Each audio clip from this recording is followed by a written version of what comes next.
call this special call workshop to the Siloam Springs Board of Directors for the purpose of discussing Sager Creek water quality with the Illinois River Water Protection Group. Don Cheney. I'm Travis. I just moved him into the family, okay? Don Clark. Thank you, Mr. Mayor. Don Clark, Community Development Director. So the purpose of this workshop is to present to you a potential project on the headwaters of Sager Creek. It's a restoration project. So here to present tonight is Travis Cheney, Restoration Specialist with the Illinois River Watershed Partnership, and TJ Hine, River Restoration Specialist with Natural State Resources. So at this time, I'll turn it over to Travis. Good evening. Good evening. Pleasure looking to join you all tonight. My name is Travis Cheney. I'm a restoration specialist at Illinois River Watershed Partnership. Been calling Siloam Springs home for the past 15 years. So I'm really grateful to be here with you all tonight. We don't have a lot of time, and so I'm going to try to stick to my prepared notes, but be respectful of everybody's time and say everything I need to say. Before I started at IRWP, I worked here for about 5 years as the head of grounds at JVU, and before that, I spent my 20s trying to make it as a farmer on the Illinois River near Watts, Oklahoma. So I've seen firsthand the life-giving and destructive power of our shared water resource. And so I'm happy to come to you tonight and talk about a potential project to help protect and restore Sager Creek in the headwaters. It's a really important tributary that we all recognize as kind of the anchor of our community. So I'd like to briefly introduce those of y'all that might be unfamiliar with the history of IRWP. We started back in 2005 at the height of the contentious state of Oklahoma lawsuits against the poultry companies in Arkansas. And in 2005, a group of leaders and stakeholders got together and committed to personal action to improve and protect the Illinois River. And we've been at it for 15 years now. And our board of directors is made up of a pretty diverse group of stakeholders in the Illinois River watershed. We've got representatives from Tyson Foods, from Simmons, from Swepco, from the Nature Conservancy, from Baldwin Shell, Craft and Toll, Cherokee Nation, Farm Bureau, County Extension, and others. And since its inception, our organization's worked to improve the integrity of the Illinois River through public education and outreach has been kind of our primary mode, but also through water quality monitoring, and then the implementation of conservation and restoration practices throughout the watershed. And for those of y'all who have any confusion about it, we're not a regulatory body at all. We're not an enforcement agency. We're just a nonprofit that advocates for voluntary and best management practices for water quality for all stakeholders in the watershed. And so to that end, I was hired on to do the conservation and restoration part about a year ago when IRWP started this new riparian restoration program. So this was started in 2018.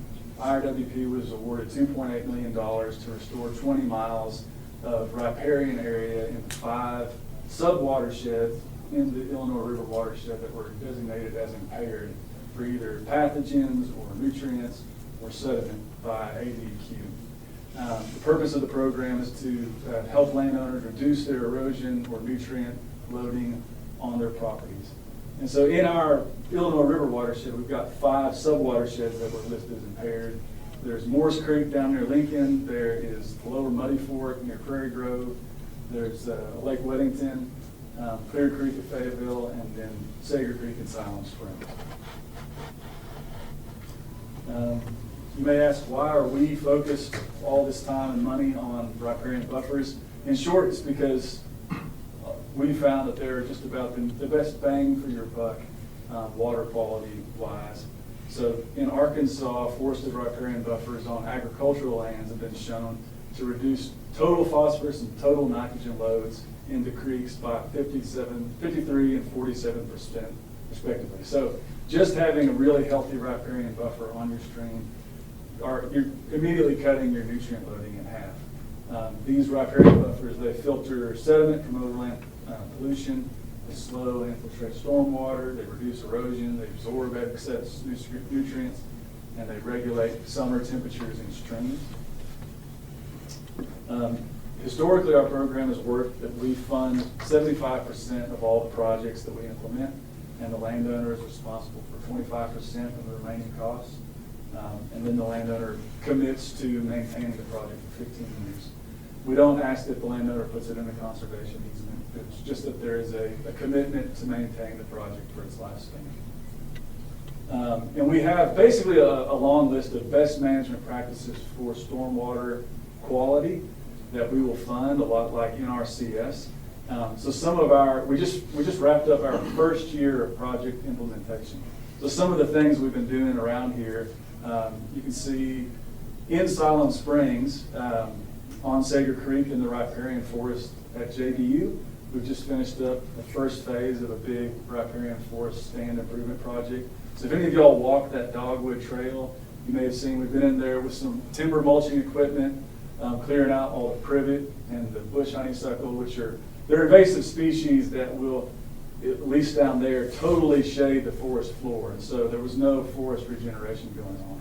So for the long-term health of the forest, we funded removal both by hand and with these timber mulching machines, the removal of these invasive species, done some controlled burns, and this would be kind of a multiple-year process of herbicide treatment, controlled burns, and then replanting. And then hopefully we'll see the long-term health of that riparian forest restored. And then there's been the side benefit of, for folks who use the trail, there's been a safety improvement. There's not places for folks to hide out. We were doing projects with landowners, with farmers and ranchers, adding vegetation on stream banks. We're working with the city of Johnson. You can see up here that tractor in the lower left-hand corner. We've done a 46-acre native warm season grass establishment on a city property for the city of Johnson. It's become kind of a nature preserve and a city park for them. I've been working with a landowner who only works with horses. We've been skidding logs off of a proposed fence line for excluding cattle from creeks. So those are some of the different kinds of best management practices that we advocate for and fund. So that brings me to what we would recommend for Siloam Springs. You've seen what we've been doing elsewhere. But I brought this picture up because everybody's seen it. This is, in the popular imagination, this is everyone's idea of Siloam Springs. Since its inception, it's been associated in the popular imagination with pure, clean water. I just did like a quick Google image search for Siloam Springs, and of the 18 images that populated on the first page, there was only one that wasn't a picture of water. And so anytime anybody's thinking about Siloam Springs in their mind, they're picturing this picture, pure water flowing through this historic downtown. And so we all have this really wonderful anchoring natural feature in our community, Sager Creek, which I think we all really have a desire to protect and restore. And so one of the ways that IRWP is recommending that we can go about doing that is by starting up in the headwaters. So we're doing this watershed wide in our program. We're starting up in the headwaters and kind of working our way to the main stems. So the headwater of Sager Creek is up there on the north end of the city golf course. It's called Box Spring. So this is where Simon Sager built his cabin, where he first had his cattle business, where he was killed.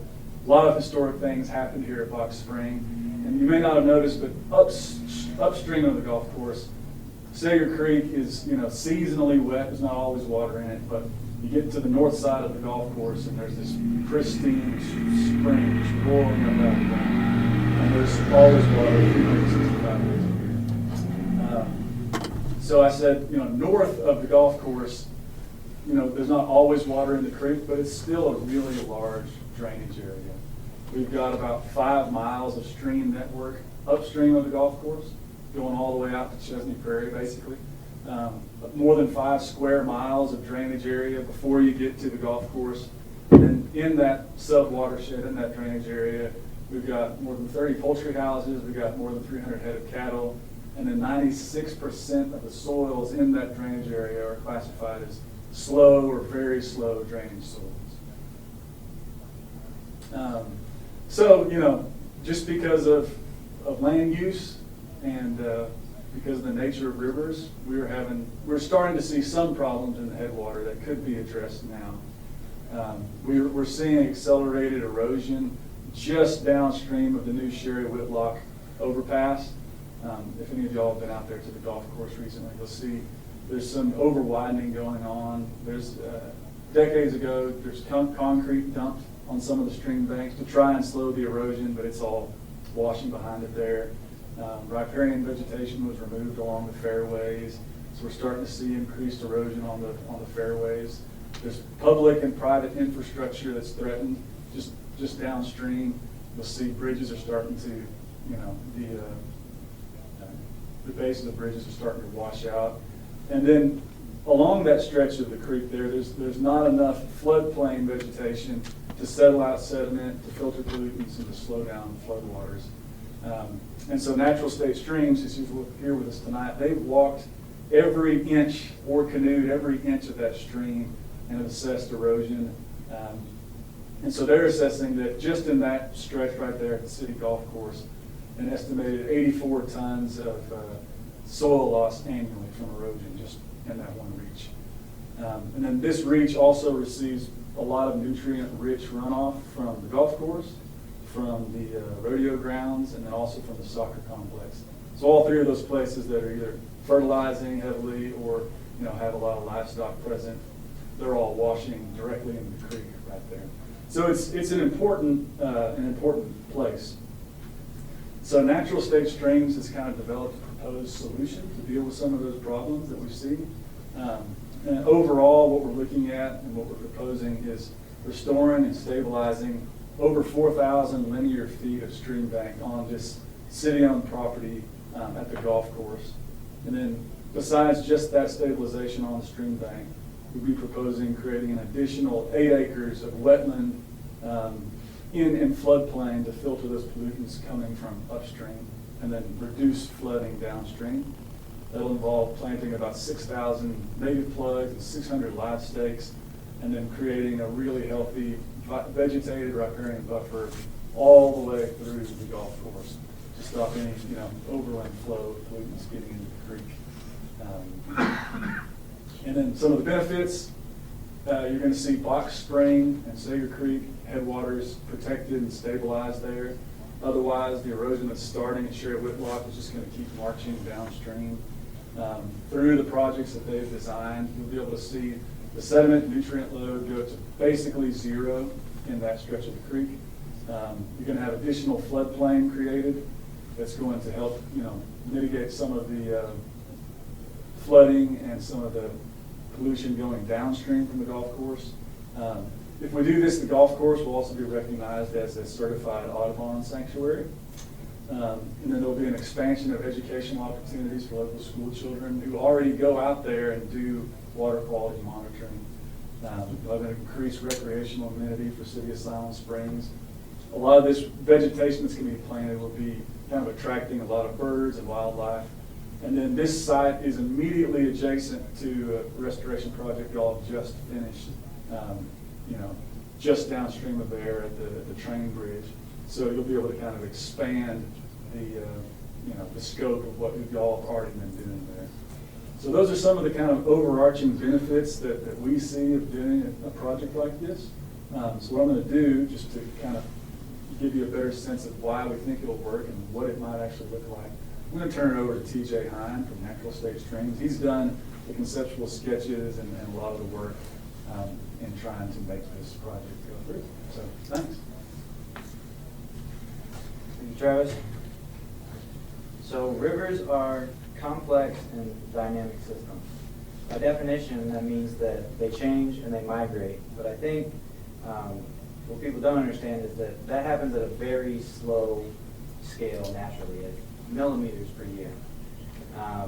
It's when systems when they lose their ability to function properly, that's when rivers change dramatically. Like this example on the Walla Walla River in Washington, where it was channelized, it lost its ability to function and move sediment, and after one large flood event, the entire river changed shape to try and get to a state where it was functioning again. So a river is essentially a giant conveyor belt moving water and sediment, nutrients, and organic material from high elevation to low elevation, all while respreading and distributing those nutrients out on the floodplain on its way down.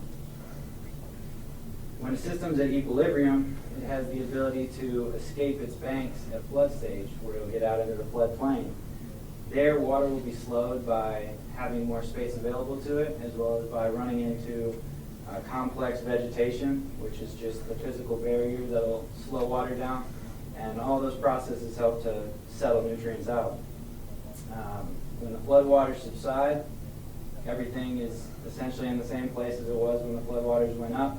And there's a thin layer of organics and nutrients that are out on the floodplain that help recharge your soil bank as well as feed the entire ecosystem. Disturbance can come in many forms. A lot of times changing land use due to agriculture, residential development, introduction of infrastructure. And what all these things do is they just add a little bit more and a little bit more stress onto the system until eventually a threshold is met. And it's at that point where you start to see things like incision. The river will start to cut down. After that, it'll start to widen out, still trying to restore its function. Your scales are unbalanced at this point. The flood can't escape its new channel at normal flood heights, and the river loses the ability to move sediment like it's supposed to. So then you see aggradation, you see channels start to braid, mid-channel bars, and what'll happen eventually is that it'll keep fighting until it reaches a new equilibrium. Now this could take decades, it could take centuries, depending on the system and depending on the stresses around it. And what the net result of this are these massive chunks of earth that are holding phosphorus and nitrogen, carbon, and aggregates like gravels and fine sediments that are just shipped downstream and wreaking havoc on the system down there. So what our expertise is figuring out where in this process we are and resetting the equilibrium so that we can prevent more unnecessary loss of our soil. So the process that we use to do this, to accomplish this, is called natural channel design, which really revolves around the reference reach, which is a river segment that is in very much similar to the impaired reach in size, shape, and biological community. And what we do is we go out in the field and we take hundreds of different measurements from just to get the complete geometric design, as well as testing the plant communities and figuring out why is this a successful, stable reach. So understanding the system is very important for that, which we've done extensively on the Illinois River watershed.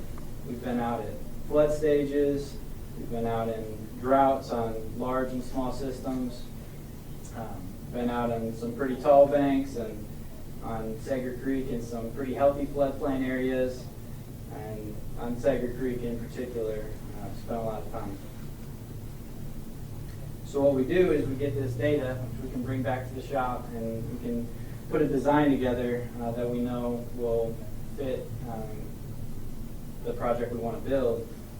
When we get out into the field, we're able to copy these shapes and ensure that we're getting within about 1/10 of a foot of accuracy, which will best deal with all the water we're seeing, but no project's finished until we add the vegetation component, which will come in and lock in our build for the short-term and the long-term success of the project.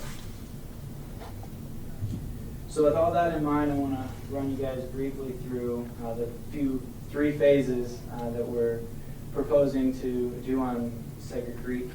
So phase 1 is just immediately south of Sherry Whitlock Drive, and as you can kind of see up there, there's that large gravel splay, which is in the over-widening and aggregating section. This is going to continue to march downstream and continue to eat away at the banks that are poorly vegetated. It's such a beautiful and powerful resource up here that the potential is really endless for what we'd be able to build here. But it's also a large concern of what could happen if it's left untouched. Here are just a couple pictures looking up and downstream from that site. It's just clearly not the Sacred Creek that you guys know and that it should be. So without getting too technical, I'll just kind of talk briefly about this. All of our designs are focused on eliminating the additional input of more sediment. So all the cut banks, we use rock native vegetation to stabilize and make sure that our input of any nutrients or sediment is at or near zero. And on this particular site, we go to the adjacent floodplain, lower the elevation slightly, and we plant heavily with plugs and seed to get native vegetation, the sedges and rushes in particular. And what this really does is manage the floodwater a lot better. Floodwater that's able to escape the new channel would run into that physical barrier and just help to slow the waters and settle out all the sediments and nutrients in there. This is about 800 feet of stream here and almost 3 acres of wetlands that we'd be able to create. And below where this active construction zone would be, would just be heavy riparian planting, so we can deal with any road surface runoff that is trying to get into the stream. In phase 2, we deal with another cut bank. It's similar in scale lengthwise at about 800 feet, but there's a lot of opportunity here for wetland and riparian restoration. Right now, most of this 5 acres is just turf grass in the 1 inch or less, so anytime we're getting rain events, all that surface water is quickly carrying whatever contaminants it has into the stream. We'd be able to slow that water and manage it much better with the restoration here. First, we address the 200-foot long cut bank with boulder and native vegetation.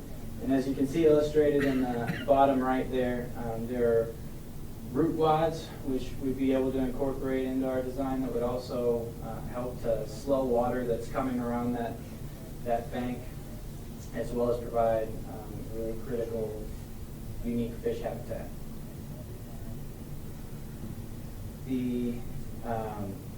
There's a small ephemeral stream, or drainage really, that runs into the creek that we'd be able to stabilize, and this sketch just shows you about the impact we'd be able to have on the wetland restoration here.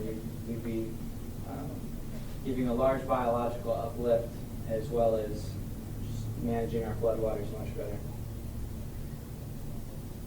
So phase 3, we see our final cut bank there. I don't know if the picture quality is quite doing it justice, but that's a very popular landing spot for concrete and other debris.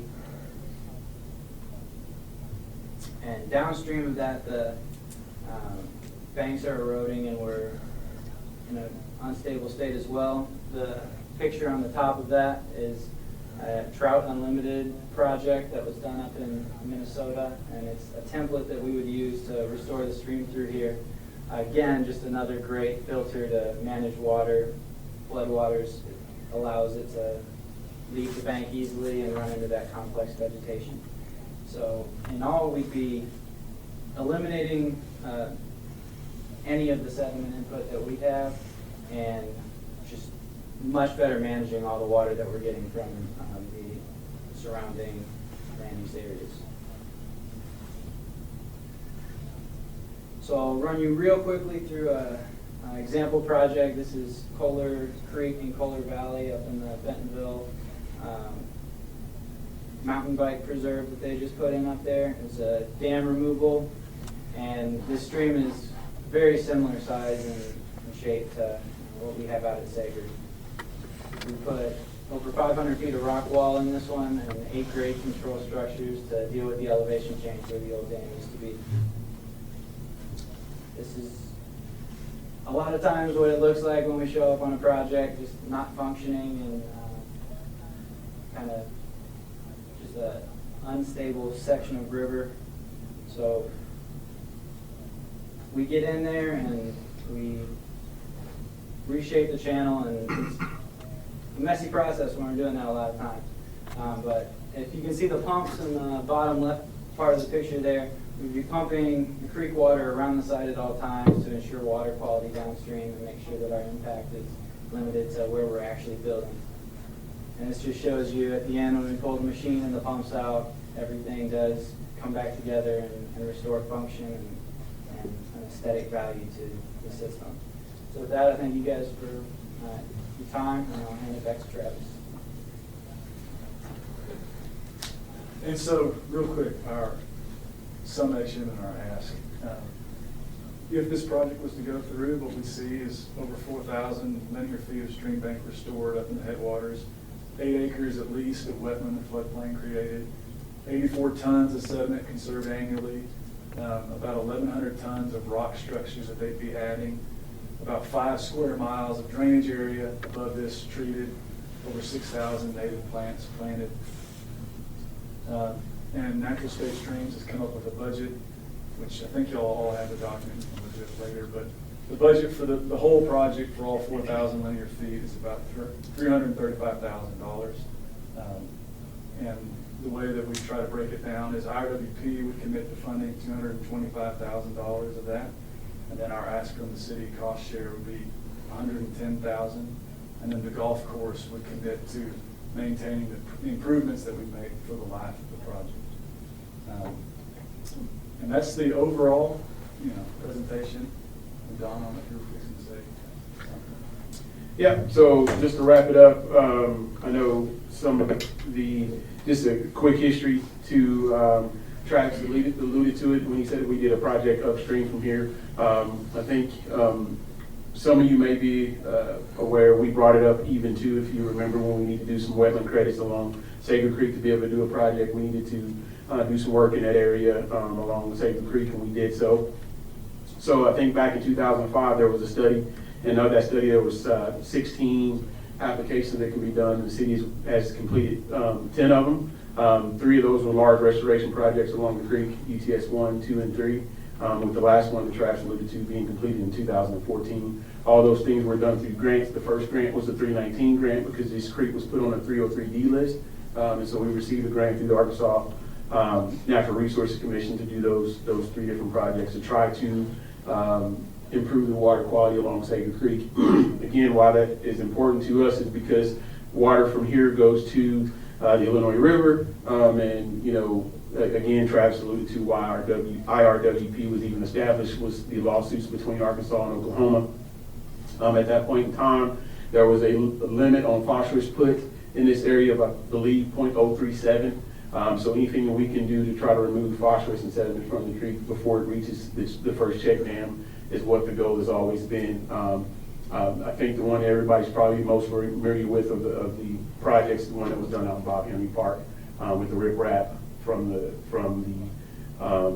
behind the old library in that area. I think that project was done, and that finished up in 2009. And then the second phase was completed in 2011. The last one was up here near the overpass where it's completed now in 2014. So I just wanted to give that little bit of history to you. And so I explained to Travis and TJ how it kind of works in a workshop. You're not voting on approving anything tonight. It's basically a conversation. And so myself or TJ or Travis are here to answer any questions you may have. Thank you. All right, board, the routine, you're welcome to ask questions, so you don't need to be recognized, just be cognizant of your fellow board members' time and guests too, so. I have a question, and it doesn't make a difference, I guess. Is the IRWP, is the funding from the NRCS? This particular program, there's funding from 2 sources. Half of it came from ANRC, which is Arkansas Natural Resources Commission. They had a similar project they were trying to do about 10 years ago that didn't really go anywhere, so they had a pot of money sitting around. They kicked it over to us, and then the other half came from Walton Family Foundation that matched that funding from ANRC. TJ? Hey, do you guys, do you pin your rocks? You put stone in. Is that done by weight or do you pin them? Depends on the particular application. Probably need to speak into the mic. I'm sorry about that. Recording, Yep. We will, depending on if we're going directly into bedrock below, and we'll look at the system, what size rock basically is the river capable of moving. And if we're building with stone bigger than it's capable of moving, a lot of times we won't pin our rock. But definitely if we're using anything that the river could move around, we pin it into place. I have a question, and this is coming from someone who knows nothing about any of this. In fact, when you say you're creating more floodplain, I think that's not a good thing, is it? Because I live near floodplain. I don't like floodplain. I think I understand what you're saying, but how does this have any impact on the creek, like downtown, and improving even the quality of that area? It would definitely have an impact on that. So we're doing Cleaning it up maybe, because sometimes it looks a little. Sure, yeah, the water quality will be increased drastically by the project we're doing here. Everything that we're seeing upstream is almost all surface runoff that's carrying those contaminants with it. That's the brown water that you're seeing that flows or floods. And what we're doing is knocking out those sediments and the nutrients that are being carried in the water and holding a lot more of that back than what's typically right now just running into the stream and being shot down through town and through everything quicker. We're holding the water back and dealing with it better on that golf course property. So there'd be a big impact there. I have a real quick question, and it doesn't matter who answers it. At what depth are you going to be keeping the level of the stream? Are you going to make it deeper anywhere, or are you going to clean the channel out, widen it, anything? Yeah, so before we would go and build, we'd get our build level designs, which would go out to another reference reach, and we copy that shape. So if you can imagine a stable, probably heavily wooded part of Sager Creek, that is what we'd be trying to mimic up there. In the case of this stream, mostly we'd be narrowing it a little bit. The depth is just about right as it is. Really, we'd make sure that we can get from stream channel to floodplain easier. So any areas that have cut down, we restore the grade in those areas. But really, we're getting in and we're protecting this and building it up before any of the real havoc could occur. And when you say you are creating more of the floodplain, I'm back to that. I know that area just south of the golf cart course does get really flooded. Is this going to help alleviate some of that? Slightly in taking down the elevation of the adjacent floodplain there, we'd create a little bit more room. But the real impact would be just holding and managing all that water, doing a much better job of that. When we started doing Sager Creek down by the library, it seems to me this was part of the plan. If I remember right, we were also talking about the headwaters, and I know we've done some of that, because the water was so bad down there behind the library, and it did improve it quite a bit. Mhm. So my question, I guess, is this just a continuation of that plan that we had or not? In a sense, so the last one you talked about through that part, what they were trying to do was address the flow control, was part of it, as well as the wetland area and the channel conveyances. So I think this would only add to it, in our opinion. As I stated, the 2005 study, I believe, has 16 items that could be addressed. Some of those were addressed immediately, others had larger impacts or implications that the city at the time didn't want to address. I will tell you that, through things we've seen with the floodplain study we did downtown, things kind of increased. And also, one of your board goals that we brought back to you with the study of the walls in Sager Creek along the area of downtown, that's getting ready to go underway. Some of that will help if we get the depth and narrow it, maybe the water won't come through as fast. So there could be some positives to that as well. But yes, this is very close to that last project that we did, so I would say it would help. Because if you notice with the overpass and the picture that he has there, the stream is kind of just stopped, if you will, not really flowing. So This is not really with the stream, but if the effect is to also create a nature reserve, landscaping, if you're doing, are there trails that are gonna be incorporated in this at some time?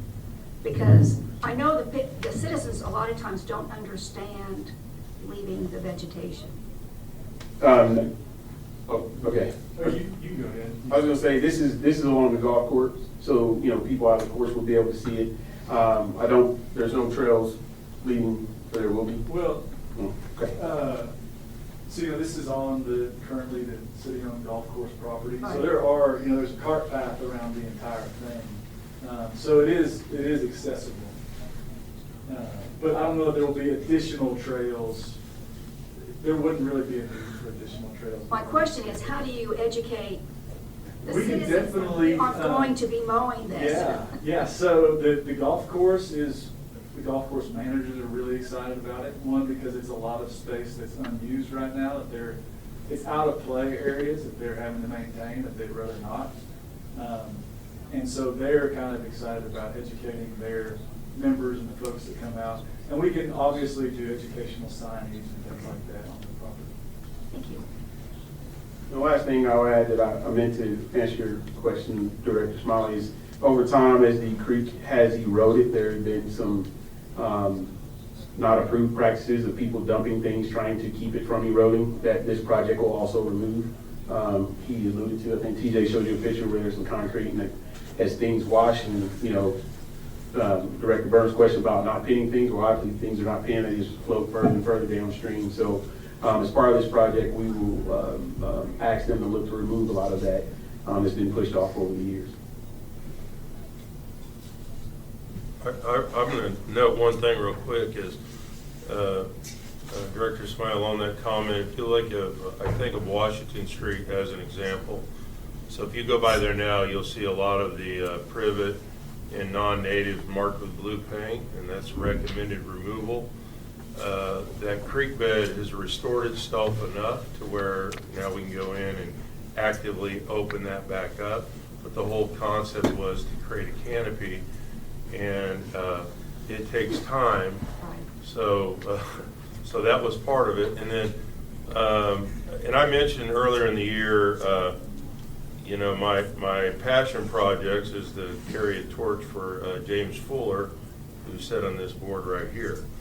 So I'm going to not ambush the city administrator, but I'm going to provide him with some materials that I know he'll give back to me. They go back to the 90s, and in 2001, we spent almost 50 grand on this study right here, and some other ones way before anybody's time that didn't come in. And so I'm excited about this project. I will say Natural State Streams has a tremendous track record, and they weren't involved in some of the projects down by the library. So I just want you to know it's just kind of a different group, a different shift in the water quality. I believe our generation, and my generation, the next generation to come, want to be more active with our waterways. And that's why you see this movement coming on. I believe the reason we didn't carry on with these projects in the past, the economy was not what it is today. We didn't have the grant money available. It was a different time. And in Northwest Arkansas specifically, we are in a different time. And so I'm excited about that project and improving our water quality downtown. Well, I'm excited about this too, because it's been talked about for a long time. I remember talking about box springs for a long time. I think Phil has a couple questions or comments. Travis, I have a couple of questions for you, and just sort of help me understand. You mentioned earlier at the beginning that it was typically a 75-25 match, but that's not what you're asking Yeah, for. so this, if you do the numbers on this, it's at, I think, 32%. 2/3 and a third, Yeah, sort of, yeah. And the reason being, this is a significantly larger project than most of the other projects we do. And so generally, we're funding projects at about $22 a linear foot. And so this one is more in the neighborhood of $50 to $60 a linear foot. And so on this particular project, 225 was about the upper level that the IRWP board felt comfortable committing, just because of the scale of the project. Okay, thank you. And then, what timing-wise, I mean, the board's got their 2020 budget, it's Sure. approved. Is it have to be a 2020 project, or is it? It doesn't necessarily have to be. Could it roll over to be 2021? Our particular set of funding is good for 5 years. You know, I would think that with the permitting process, and I have to turn it over to TJ for that, but they could get started as early as midsummer probably on a project like this. And I think they've said about a 2-month build, if it was to be approved for this year. This current set of funding we have is good for 5 years. Well, 5 years total, 4 years now. Okay, all right, thanks.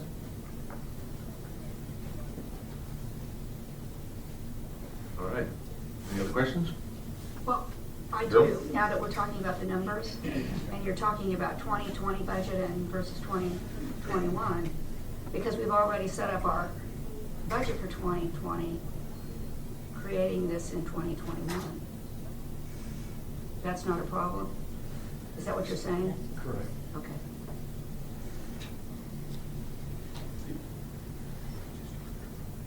I think it'll be similar to other grants, is maybe if we're looking to potentially fund it in 2021, they can start going through the permitting process in 2020 with the hopes of maybe I think, is that what you're asking? As long as we make a commitment? No, right, yes. Okay. Correct. I'm sorry, I just wanted to Well, clarify. that's okay. I know that this is partly grant, since you're already giving us part of it. Are there any other grants we could apply for to get the remainder of it? Like Dawn or? There might be. I haven't personally looked around for them yet, so I wouldn't want to get anybody's hopes up. But I would say the potential is out there. Well, NRCS fund, if ARCS funded, So NRCS wouldn't, just because it's not an agricultural oh, okay. parcel. There's none of it in the agriculture easement area? No, Oh. no. Could we begin using the funding and then follow up next year, finishing the project with our funds? Potentially, the build time isn't very long, but some of that may be worked out in a contract. But I think a lot of it will come down to the details of an agreement like that, so I'm not entirely sure. But it's not one, there's a lot of cost in mobilization, like on most construction projects. So it's not one where you really just want to come and do a little bit and then come back the following year and do a little bit more. It's one where it's small enough where you want to just wipe it out in one time. On that same, following up on that question, is there a particular season during the year when it's best to do this work versus, starting it in December and following it up in January and February?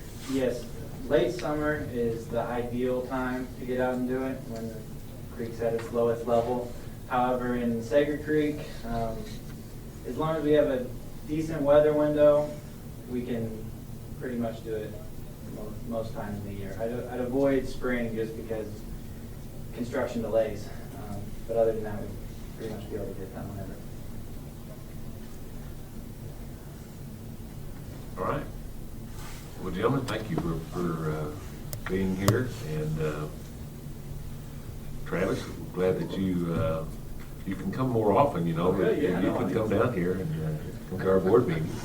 And I would say, it's obvious the work that the city has done over the past 10, 15 years, both at the wastewater treatment plant and then also just to improve riparian vegetation on city-owned property. And I think next time that the EPA or ADEQ publishes, their 3D list, I think the work the city has done will be reflected in the data. So you're Thank speaking you. on Yeah, well, we're used to public comments, shall I say, on some of these areas, as Director Burns alluded to on Washington Street.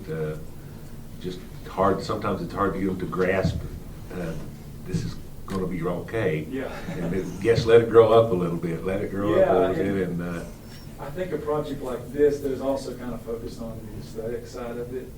It'll be an easier sell, because, you know, people just want to see that there's care being put towards place, and this will obviously, you know, care, not neglect that, right? very good. So, thank you all. Thank you, thank you.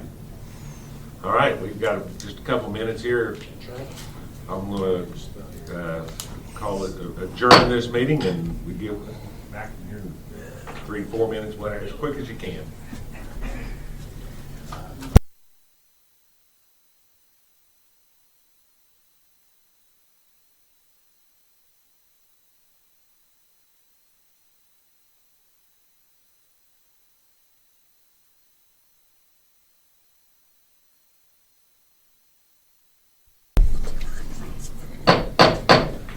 I call this city board meeting, the Siloam Springs City Board of Directors for February 4, 2020 to order. Roll call. Sappington. Here. Smiley. Here. Burns. Here. Hunt. Here. Whistler. Here. Coleman. Here. Carroll. Here. Thank you. Would you please stand as Director Hunt leads us in the opening prayer and remain standing for the Pledge of Allegiance. Dear Heavenly Father, I thank you for this nation we live in. Thank you for the freedom that we are able to hold in this nation. I pray especially during this year of elections that you give both the candidates and the citizens wisdom in making decisions. Lord, I pray, I thank you for the state that we live in, the beauty that surrounds us. And Lord, I just thank you for the city that we live in. Thank you for the beauty that we are able to enjoy in the city. I thank you for the citizens. I thank you for those that just keep the city the way that we like for it to be, Lord. It's in Jesus' name I pray. Amen. I pledge allegiance to the flag of the United States of America and to the republic for which it stands, one nation under God, indivisible, with liberty and justice for all.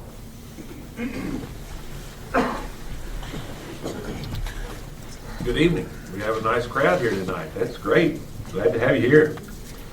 Hope we're going to be hearing from some of you. All right. At this time, if you have an electronic device, whether you're on the board or in the audience, make sure that you mute it or turn it off so that you won't interrupt somebody while they might be making a presentation or talking. Thank you very much. Board, you have each received a copy of the regular minutes of January 21, 2020. Do you have a motion to approve? So moved. Second. Have a motion and a second. Does anyone feel that changes need to be made to the minutes as you've received them? If not, we will vote on the motion to approve. All those in favor say aye. Aye.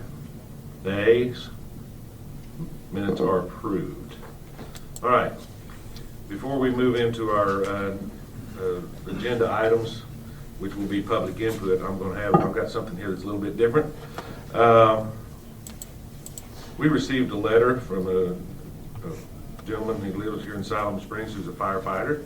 Not with Siloam Springs, he's actually with the Northwest Arkansas National Airport. He's a firefighter / EMT. And his name is Austin Tyler. And on January the 10th, Austin was headed to the intermediate school to pick up his daughter when he got a text. She was very concerned and upset because, if y'all might remember, the tornado sirens went off just about the time, right as the kids were being released from school. And so a lot of those kids at intermediate school, of course, cross 43, Mount Olive, up there at Sherry Whitlock intersection there, and go over to the Phillips 66 station and wait for their parents to come pick them up. Well, as he arrived at the gas station, at the Phillips 66 station there, he was greeted by one of the employees at the door, and this employee was standing outside the door looking for kids who were concerned, scared, and looking for a place where they could take shelter, because they didn't know what was going to happen, obviously. As he stepped into the store, he noticed there was another employee at the back of the store that had about 20 kids back there in a hallway area where under protection, trying to keep them calm and what have you like this, and keep them safe. And it just kind of touched him that these employees went out of their way to take care of these kids who they see on a regular basis coming in there to the store. He just wanted to make sure that they knew about the city knew about this, and that they were thanked. So we want to thank Mr. Tyler for Austin for this making us aware of this, but we also would like to commend and recognize the 3 ladies that were employees that were involved with this at this time. And I believe they're here tonight, and I'll read the names first, and then I've got a certificate here. I have a certificate of recognition, and this is awarded for outstanding community service and awareness during the storms of January 10, 2020. And it is awarded this day, February 4th, 2020. And tonight we have with us the manager, Ms. Twyla Kirby, and also two of the employees, Jerry McClendon and Tamara. Did I get that right? Tamara, okay, Tamara Younger. If you all would come forward, I've got these presentations. I'll step out here and give them to you. And I think Philip is going to try to get our pictures, all right?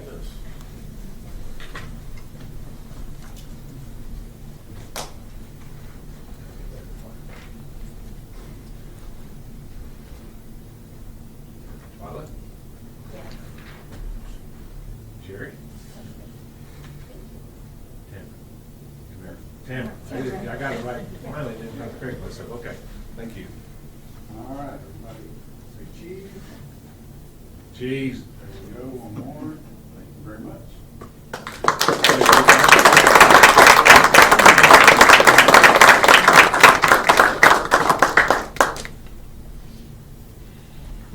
You got that, Mark? Yeah. Okay. Thank you. Thank you very much, sir. We appreciate it. Thank you.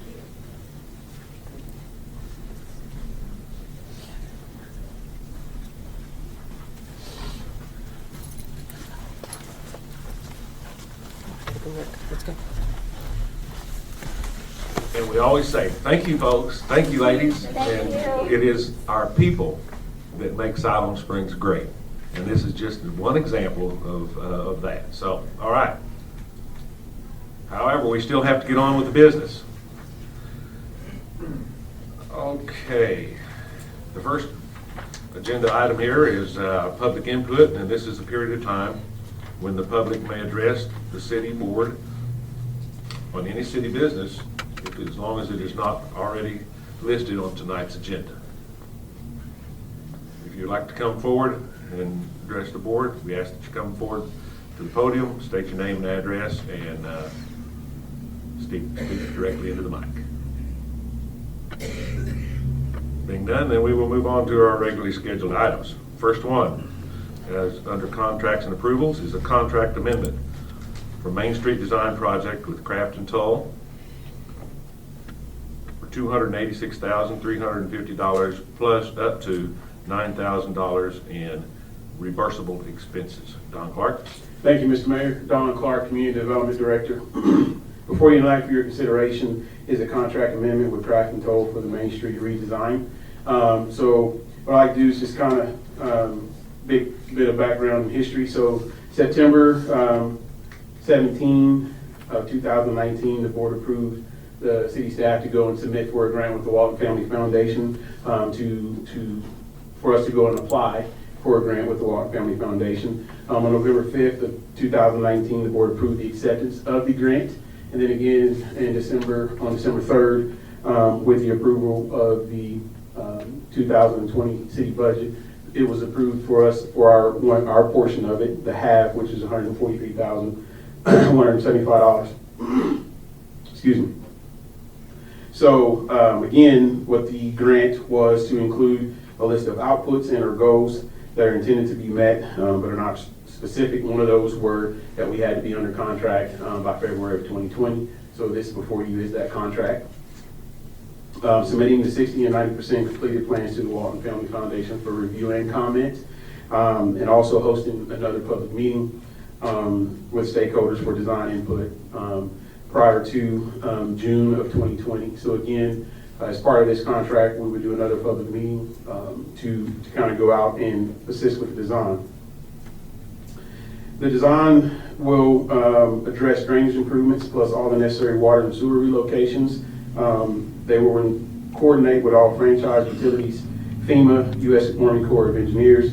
They will also coordinate with the city on with a phasing plan to come back with also and prepare the bid documents for this project. They will also include optional designs for realignment of Main Street and Washington Street intersection or a roundabout. We're also going to ask for a minimum cost of if all we did was to put a side path on the north side of the road. City staff expects, in addition to the contract services for design, that there be up to $9,000 in reimbursables. As I alluded to earlier, the franchise utilities, FEMA, U.S. Corps of Engineers. So if we're looking to having to do some utility relocates in this area, we will have to submit those plans to the Arkansas Department of Health. That would be part of those reimbursables. Also, anything as it relates to FEMA and their floodplain, if we have to do a letter of map revision or anything of that nature, that would be a part of that reimbursables and travel expenses. So these expenses bring us to from the $286,350, which half is what was in our budget. We're also asking to include the $9,000 reimbursables for total cost for the contract total cost of $295,350. Again, what this is the design phase of the project to get us to a design to help us get a better budget and also solidify what will work in this area. I also failed to mention as part of that 9,000 reimbursables would probably be geotechnical that needs to be done in this area to kind of help with the construction plans and design as well. Staff recommends approval and stand ready for any questions. Thank you. Thank you, Don. All right, are there any comments from the audience? Being none, I'll turn it over to the board for comments and or questions of staff. Mr. Mayor, first. Lisa? Since our last meeting in November, I've had 2 businesses contact me that are in that area. I asked them if they submitted their concerns to the meetings that we had, the public meetings, and they said yes, but they didn't feel like they were heard. And so I asked, well, why don't you come to the board meetings and discuss your concerns? And they felt like they're not heard here either. So what you're saying is that the design's going to be based off of the next meeting that you have that you spoke about, not off of these past meetings. What I think what would happen is they would take that input and what else they gather from this particular meeting. I would also anticipate that we would re-engage the steering committee that was put together and look to have stakeholder meetings again. What we did at that time is we tried to go through and we scheduled appointments with each individual property owner, and those comments are still, I believe, Craft and Toll kept a list of all those comments. So if anybody with some concerns, we can definitely address those and make sure if we didn't get them the first time, we get them this time. Okay.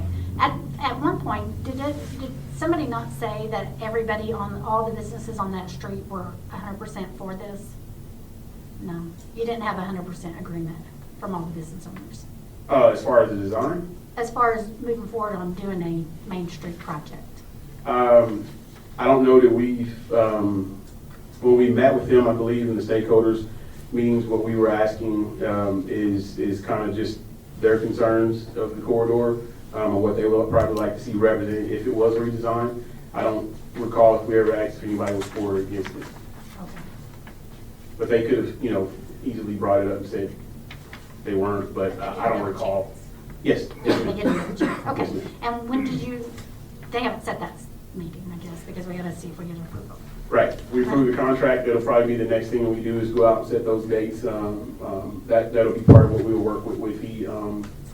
with the design team, of making sure we get some dates and set, and then we'll publicize those across social media and our website and as well in the paper. Okay, thank you. Mr. Mayor? Marla? I just have a question about the funding. We're including in our budget the total amount, but we're gonna have the matching 50% grant. How does that affect our budget, and in what time do we receive those funds? Well, the budget, the money has already been received from the Walton Family Foundation. So we budgeted in 2020 the $286,000.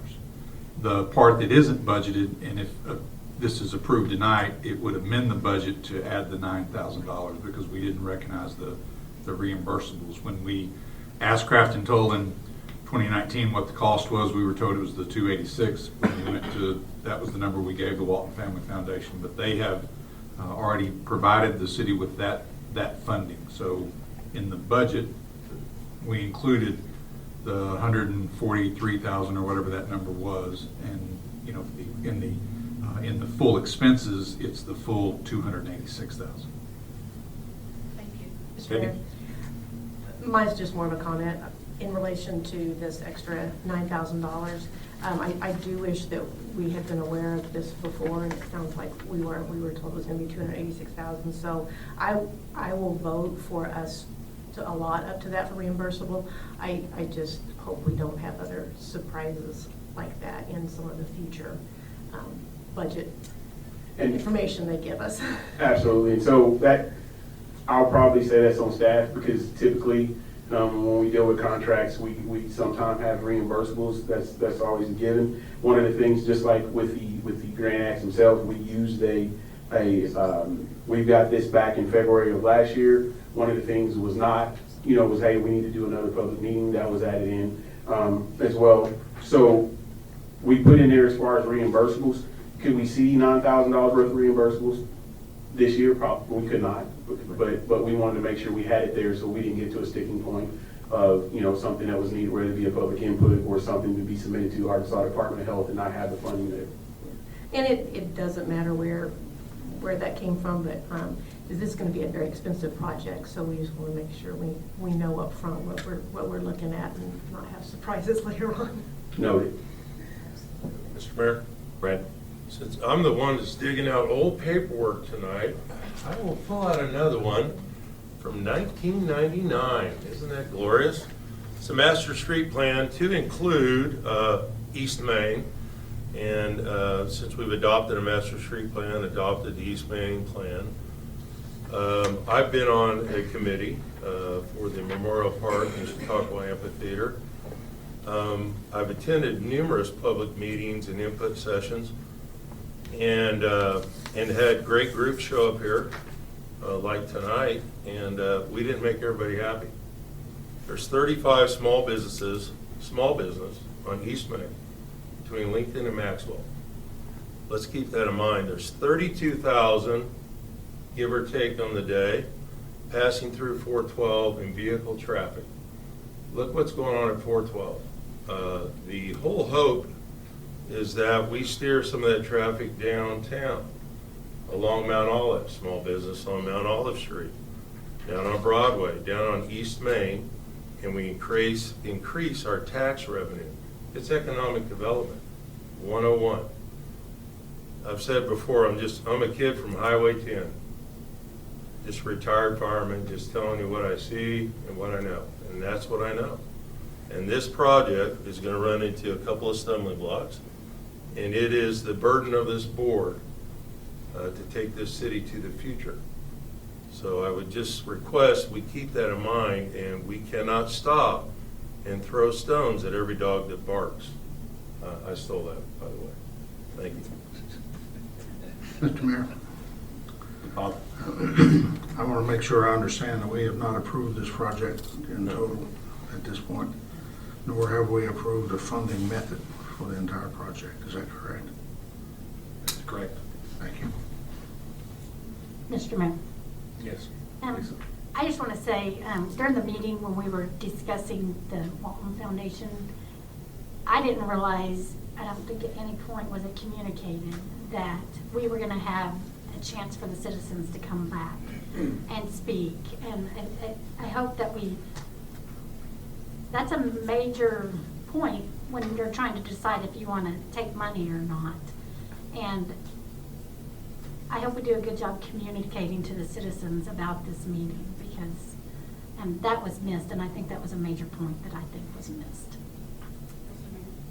I think it's always been stated when we were voting on this, minus the 9,000, that there would be citizen meetings. As far as the grant? Yes. Yeah, there, on the memo that was submitted that on November 5th, on those outputs and incomes, I think there was reference to part of the grant conditions from the Water Foundation for accepting the monies, and their requirement was another public meeting. But it didn't indicate that public meeting would affect the design. And that's major, when you're talking about citizens and communicating with them. They have to understand what we're talking about and what we're voting on.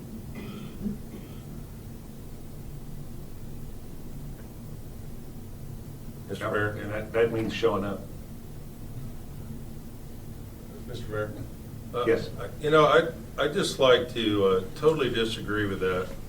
I think where the city is today and where it was in the past is that we are going above and beyond to communicate.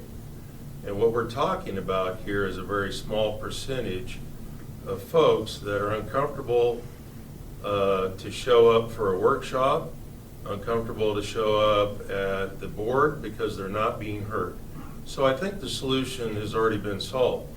You're going to do coffee in the morning in a more casual environment to hopefully these folks will be heard.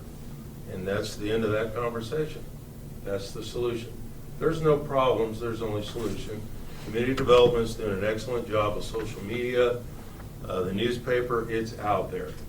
If you do not have the information, it goes back to the individual citizen getting informed on the social media web, the city website, their board members, keeping them plugged in and dialed in. It is our duty and job to do that for them. I think the city goes above and beyond. Mr. Mayor, Ms. Carroll? what this contains is just, we're actually voting on the additional 9,000. That's what. Mr. Mayor, Yes. I would like to make a motion.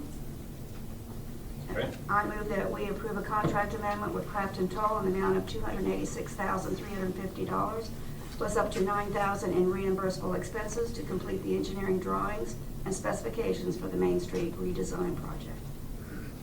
Second. We have a motion and a second. Is there further discussion on the motion? Being none, we will vote on the motion to approve. Roll call? Smiley, Yes. Burns, Yes. Hunt. Yes. Rissler, Yes. Coleman, Yes. Carroll, Yes. Sappington. Yes. Motion is approved. Next is a purchase contract for Simon Sager Phase 3 for storm pipe with Skurlock Industries in the amount of $189,183.15. Justin? Thank you. Justin Glenn, city engineer. So yes, we have bids here for Simon Sager. This will be for the third phase of the street extension, which would be another 1,100 feet north from where it currently stops. This will be just for the material cost only. The city crews will actually install and construct the street. And it's anticipated doing that in the very near future, actually getting work out there. We put this out to bid and got two bids. Skurlock Industries was the low bid, and staff recommends accepting a low bid for $189,183.15, and is available for any comments or questions. Thank you, Justin. Before I turn it over for public comments, just make sure everybody understands that when we talk about Simon Sager, we're not talking about Sager Creek or anything like this. We're talking about the highway off of between Tahlequah and Sheriff Whitlock, or 412, that runs down by east of Lowe's. And that's the Simon Sager that we're talking about, the continuation of that from its existing point north to Tahlequah. Now, making sure everybody knew what we're talking about there. And that is time you have public input. If there are any comments from the audience, please come forward. If not, then we'll turn it over to the board for comments or questions of staff.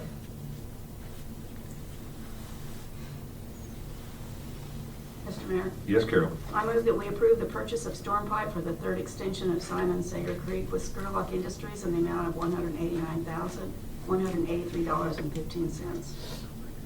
Second. Have a motion and a second. Is there further discussion on the motion to approve? Mr. Mayor, Yes, Bob? sorry about that. My cohort jumped on that too quick. How much does that leave of Simon Sager to Tahlequah Street?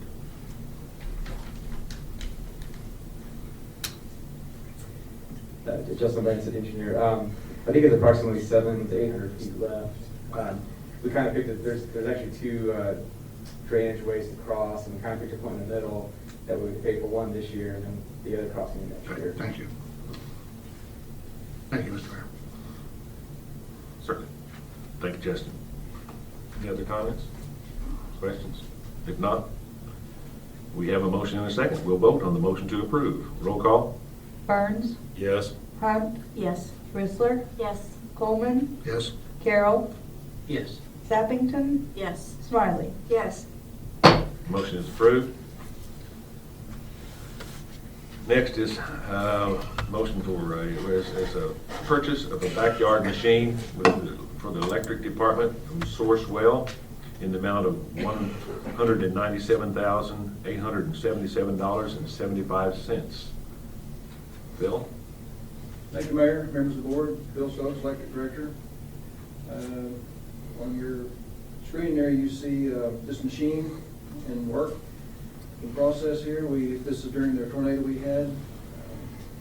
This machine gives us the ability to go through some really difficult areas. We don't have many alleys in our city. We have a lot of easements. And to get trucks back into these small, tight areas, it's very difficult. We leave ruts, have to take down fences and all kinds of situations we get ourselves into.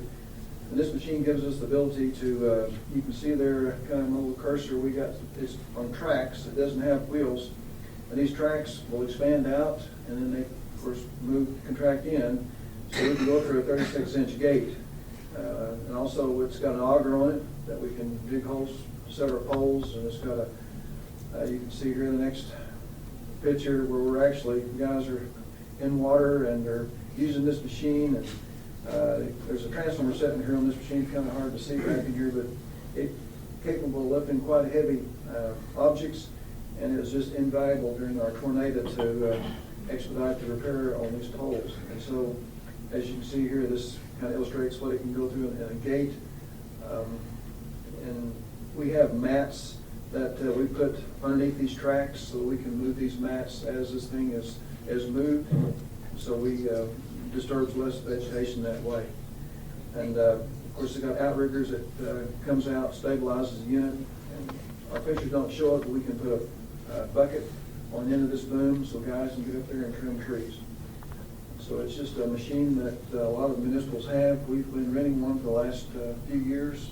It costs us about $4,300 a month to rent it. And so with this purchase, it'll pay for itself in just a few years.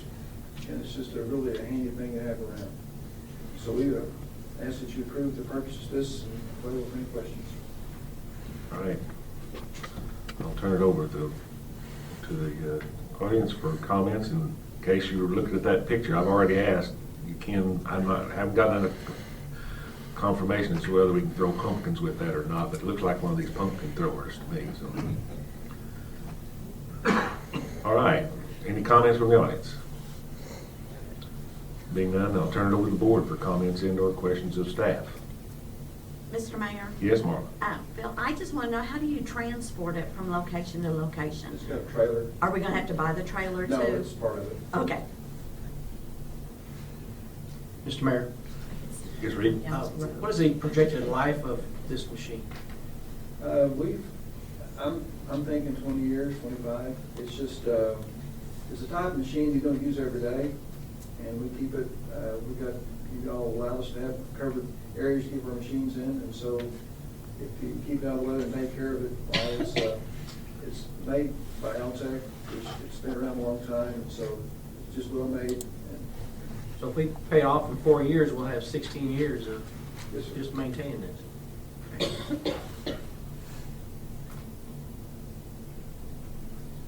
other questions? If not, I'll entertain a motion to approve. Mr. Mayor, Brad? make a motion to approve purchase of backyard machine from Sourcewell in the amount of $197,877.75. Second. Motion and a second. Is there further discussion on the motion? Being none, we will vote on the motion to approve. Roll call? Sappington, Yes. Smiley, Yes. Burns, Yes. Hunt, Yes. Chrysler, Yes. Coleman, Yes. Carroll. Yes. Motion is approved. Now we'll move into ordinances. We've got several of these tonight, along with resolutions. So we're going to start the Ben Rhodes show right now. Ben Rhodes. Yes, greetings, Mr. Mayor and members of the board. I'm Ben Rhodes, Senior Planner. Before you is the third reading for the annexation ordinance. Staff has received no additional comments on this, and just as a reminder, the applicant did request to change the zoning from R3 to R4, and this is now reflected in the updated ordinance in their packet. Staff remains supportive of this ordinance, and we're available for any questions. Thank you. And I apologize, Ben, I didn't read the ordinance like I normally do. I apologize for that. It's this ordinance 20-01, third reading, annexation of 4.99 acres at 3480 Highway 412 East. So you heard Mr. Ben, and are there any audience comments? If not, I'll turn it over to the board for comments or questions of staff. Mr. Mayor? There are none, I'll entertain a motion to suspend, okay? Is that what you're getting ready to say? That's what I'm gonna do. All right. I move that we place ordinance number 20-01 on its third reading, suspending the rules and reading by title only. Second. Motion and a second. Is there further discussion on the motion to suspend? Being none, we will vote on the motion. Roll call? Hunt, Yes. Chrysler, Yes. Coleman, Yes. Carroll, Yes. Sappington, Yes. Smiley, Yes. Burns. Yes. Motion is approved. Philip? Ordinance number 20-01, an ordinance accepting the annexation of certain territory to the city of Siloam Springs, Arkansas, and assigning the same to a ward. Thank you, Philip. I'll now entertain a motion to adopt ordinance number 20-01. So moved? Second. A motion and a second. Is there discussion on the motion to adopt? Being none, we will vote on the motion to adopt. Roll call? Chrysler, Yes. Coleman, Yes. Carroll, Yes. Sappington, Yes. Smiley, Yes. Burns, Yes. Hunt. Yes. Ordinance is adopted. Next is ordinance 20-02, third reading, governing the installation and relocation of utility and communication lines below ground. Phil? Thank you, Mayor, members of the board. Bill Stokes, Electric Director. We have received no new comments on this ordinance. This is a third reading, and we would ask that you approve this ordinance and available for any questions. Thank you, Phil. Any comments from the audience? Being none, we will turn it over to the board for comments and or questions of staff.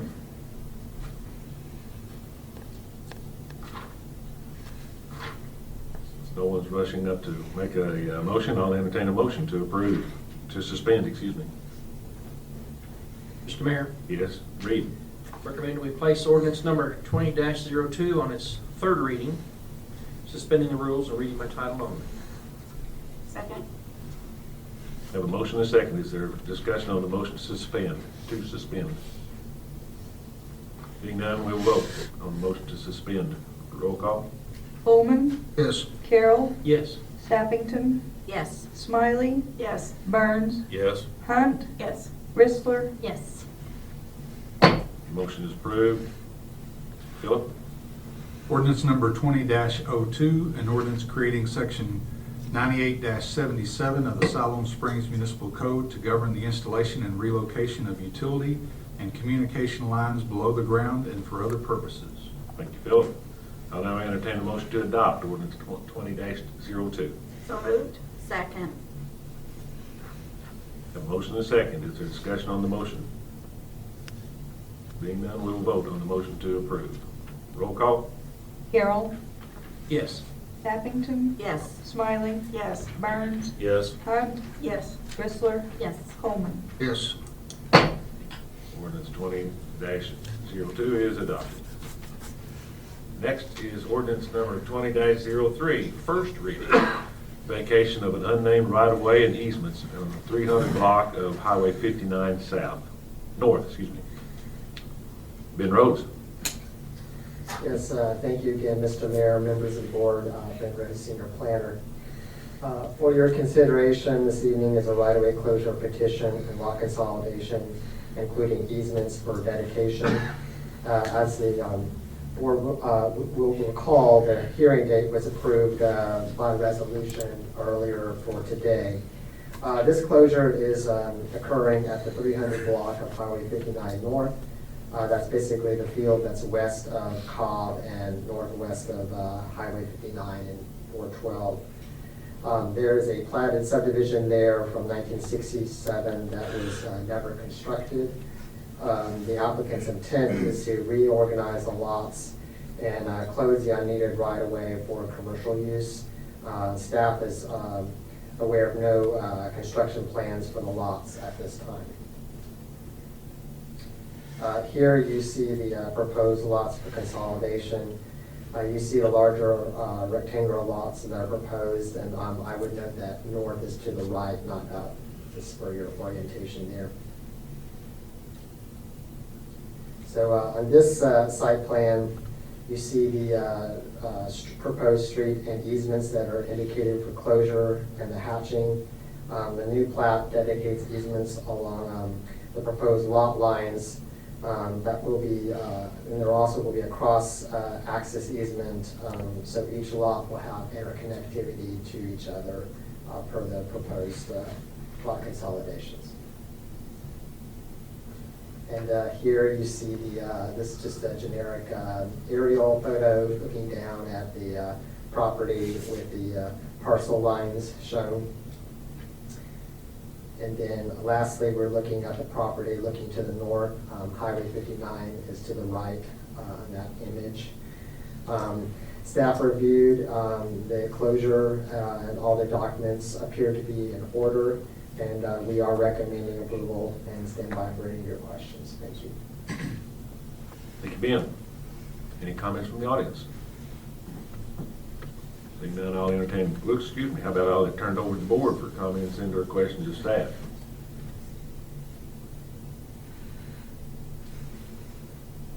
Being none, I'll entertain a motion to approve. Mr. Mayor? Yes. I move that we place ordinance number 20-03 on its first reading, suspending the rules and reading by title only. Second. Have a motion and a second. Is there further discussion on the motion? Being none, we'll vote on the motion to suspend. Roll call? Abington, Yes. Smiley, Yes. Burns, Yes. Hunt, Yes. Bristler, Yes. Coleman, Yes. Carroll. Yes. Motion is approved. Philip? Ordinance number 20-03, an ordinance vacating and abandoning all rights-of-way and easements within the airport addition, city of Siloam Springs. Philip? Resolutions. First one this evening is Resolution 06-20, Special Use Development Permit for Quad SS LLC, 2500 Block Highway 412 East. Highway 412 East, what am I thinking? I'm overreading this thing. Yes, thank you again, Mr. Mayor and members of the board. Before you is a special use permit for a proposed drive-through located at 2500 Highway 412 East, as the mayor stated. This is a special use permit that's needed because the The proposed use is a drive-through, and as the board will recall, on January 7th, an ordinance was adopted to require a special use permit for any drive-through use that touches residential zones. This is the site plan. It should be noted that the Board of Adjustment did approve a related variance on the side drive access to Highway 16 out here, so that's already been approved by the Board of Adjustment. The drive-through is a beverage center that will be touching an R4 zone lot right down here. The drive-through will be bi-directional. One will face north with the other one facing to the south. There will be no speaker boxes. Orders will be made at a pickup window. The primary concern is the headlights of vehicles facing southwards that may impact the apartments to the south. So here is the site looking to the south. So those apartments I mentioned are located right there, circled. The ones that will be most likely impacted are most likely probably would be this one here, because that would line up with the cars as they go southbound for the drive-through lane. So staff has recommended that a condition that a privacy fence be constructed to block the view of the headlights. When the Planning Commission reviewed this, they wanted to add the adjective solid to the privacy fence to ensure that no gaps in the fence will allow any type of light to pass through, as sometimes they happen on some wooden privacy fence. There's a little bit of gap between the boards. So this would be a solid fence as the recommendation of the Planning Commission. With that, the Planning Commission and staff are recommending approval of special use permit with stated condition, and we are available for your questions. Thank you. Thank you, Ben. Any comments from the audience? Being none, I'll turn it over to the board. Mr. Mayor? Yes, Mindy. Ben, when you mentioned that the fence is going to be solid, do you all have any regulations yet on what kinds of materials can be used for fences? I mean, a solid fence, just the boards have to be real close together, or? It would just be that they would have no gaps of any kind at the boards. It would be probably looked at the inspection when the building or the site's been completed. Okay. Mr. Mayor? Brad? So Ben, was this the site where Burger King looked at once and then? It is, yes. So what makes this different? It's primarily a drive-through, and it's not as large, the square footage? Well, what's before you today for consideration is the special use permit specifically for the drive-through use. When Burger King came through, that ordinance wasn't in existence yet. So with the new ordinance from January 7th, that now requires drive-throughs to get special use permits. So along those lines, that street that's gonna dump on the back side on 16, is that correct? Yes. Can they make a left or is it a right turn only? I believe it's a bi-directional driveway that they're proposing.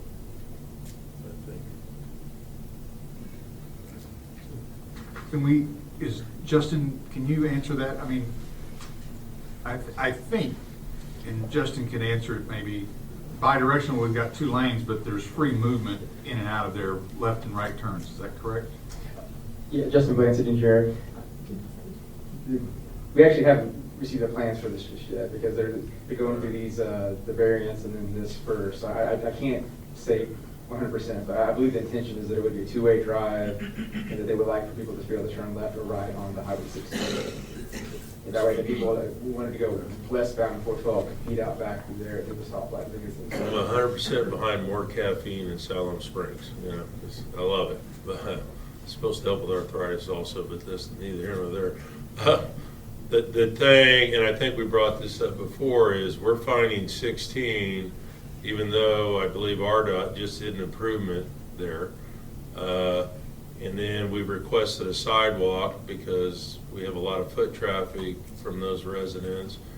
And if anybody's, I'm sure we've all been out there at certain times of the day. So you've got RVS dumping in, You've got one of our busiest intersections as far as from public safety standpoint, and it just gets really congested. And 16 gets plugged up real easy, and I'm for it. I was just curious if we're going to try to force that. I think you're going to, I just feel some real negative impact on that intersection if it's a left only, and I'm just throwing it out there because it's the only time we can have a chat. So that would be one of the things on that side street. When that intersection gets plugged, we start dumping stuff left, and then I can't get out of RVS parking lot. I only go there once a week, so it's not a big deal. But you know, and then Dayspring dumps out, and it just gets ugly. Ben, can you go back to the site plan for a second? And Ben or Justin, help us for a second. We're looking north on this, and part of the issue of making that a two-way access off 16 and the ability to turn left out of there onto 16 was that's the only way you'd be able to go west on 412. Because of being so close to the intersection, you wouldn't be able to access likely and go left out of this project immediately on 412 because of not only the 2 lanes, but you got the turn lane and that issue that was really intended to be at least an exit for everybody, even more so than an entrance for everybody. Is that? That's correct, yeah. Yeah, originally it was supposed to be a one-way drive when it was the Burger King project, but this one, they've been very clear that they want that to be bi-directional. Yeah. Am I correct, though, all we're voting on is the variance permit? The other issues we will vote on at a different time? No, you're voting voting on on the a whole special project? use. Yes, special use. Yes. Special use. Okay.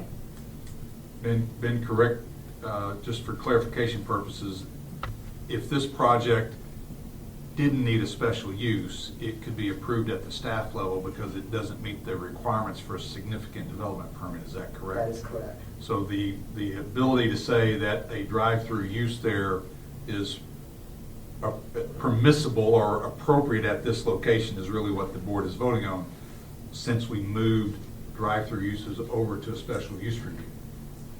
So that the site plan, significant development permit, would not come before the board, in this case just the approval of the drive-through that it is appropriate at that location. Mr. Mayor, just to wrap up the only reason I bring that up is I'm just going to beat on that drum. I really feel like 16, as we look at our master street plan and working with RDOT, and I know we've done a lot of work on trying to time the lights on that intersection and what have you, but as you look at progress and then you look south, you just immediately, you're going into the eye of the needle. And I bring that up in conversation. Love the project, nothing against, a reminder that we are going to have to address 16 somewhere down to Kenwood or whatever that looks like, and I know we're aware of that. But, and now I'm done. Thank you, sir. Mr. Mayor, Mindy. am I understanding, if this is like the other stores related to this, if you go in off of 412, you would have to go out 16, or if you go in from 16, you'd have to go out 412. Is that right? No, that's not right? I would believe so, or you could loop back around the building. There will be a way to loop back Yes, you around. can loop back around the building if you so desired. Mr. Mayor? You'd have an exit, be able to exit onto 412 going east easier. Well, I know, that'd be the most logical direction you want to go rather than trying to cross that traffic. Especially once it gets a median, then we're new story. Marla, I'm sorry. I just wanted to reiterate what Director Hunt was saying, that we probably need to get some guidelines or standards for the type of fencing that we put up, if it's going to be solid fencing. I mean, I've seen them where it's chain link with the woven, plastic through it. So we want it to be aesthetic and accommodate the reasons it needs to be there, but also be something that's going to last.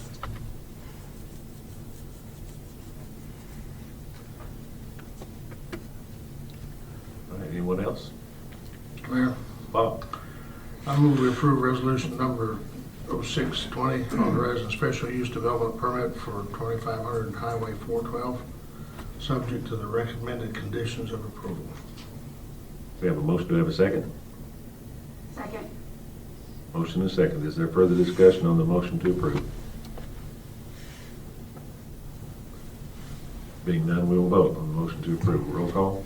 Miley, Yes. Burns, Yes. Hunt, yes. Whistler, Yes. Coleman, Yes. Carroll, Yes. Sappington. Yes. Motion is approved. Resolution 07-20, significant development permit, MRT Holdings LLC, 2301 and 2351 East Main Street. Ben? Yes, thank you again, Mr. Mayor, members of the board, Ben Ray, senior planner. For your next review item, you're looking at a significant development permit for a quick service restaurant and car wash that will be on the same lot. Both structures would total 6,356 square feet. This is occurring at 2301 and 2351 East Main Street. This is directly south of Planet Fitness and west of Bank OZK.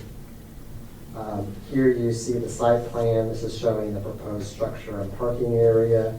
The building on the right will be the restaurant, and the one on the left will be the car wash. You will note that the northern drive has a substantial curvature, and I will point that out here. This is done intentionally so that the driveway aligns with Planet Fitness, this drive, which is right here, which is crucial for traffic safety, that the driveways align when possible. You will also note that the paving is unique in this particular area right here, as shown as pervious paver stones on the parking lot, and that's denoted in the brick pattern, and that's needed to improve the water quality runoff after storm rain events. The main drainage basin is for this particular property is the fountain feature that's on the southwest of this area. Here you see the proposed elevation. The building will be one story with a parapet on the top and constructed with insulated panels. And here you see the project overlay on the aerial photo. There are two access points on the south side,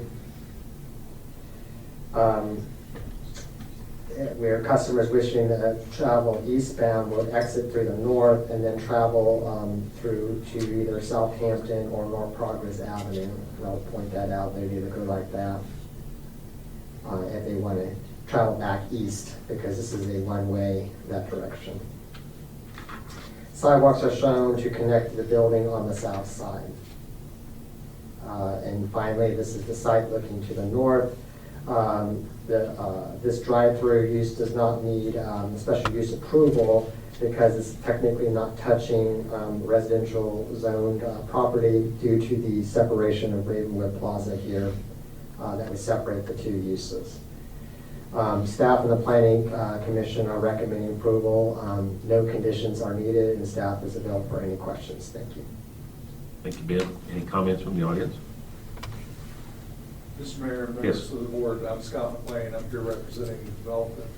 And we're just excited to be here. Speedy Splash and Fun Burger and Seafood are excited to be here and just ready to join the community. And I did want to say something because I didn't get a chance to say that the Planning Commission, Don and Ben and Justin and the rest of the staff that you have are as organized and as diligent as any that I've dealt with in 30-plus years of doing this.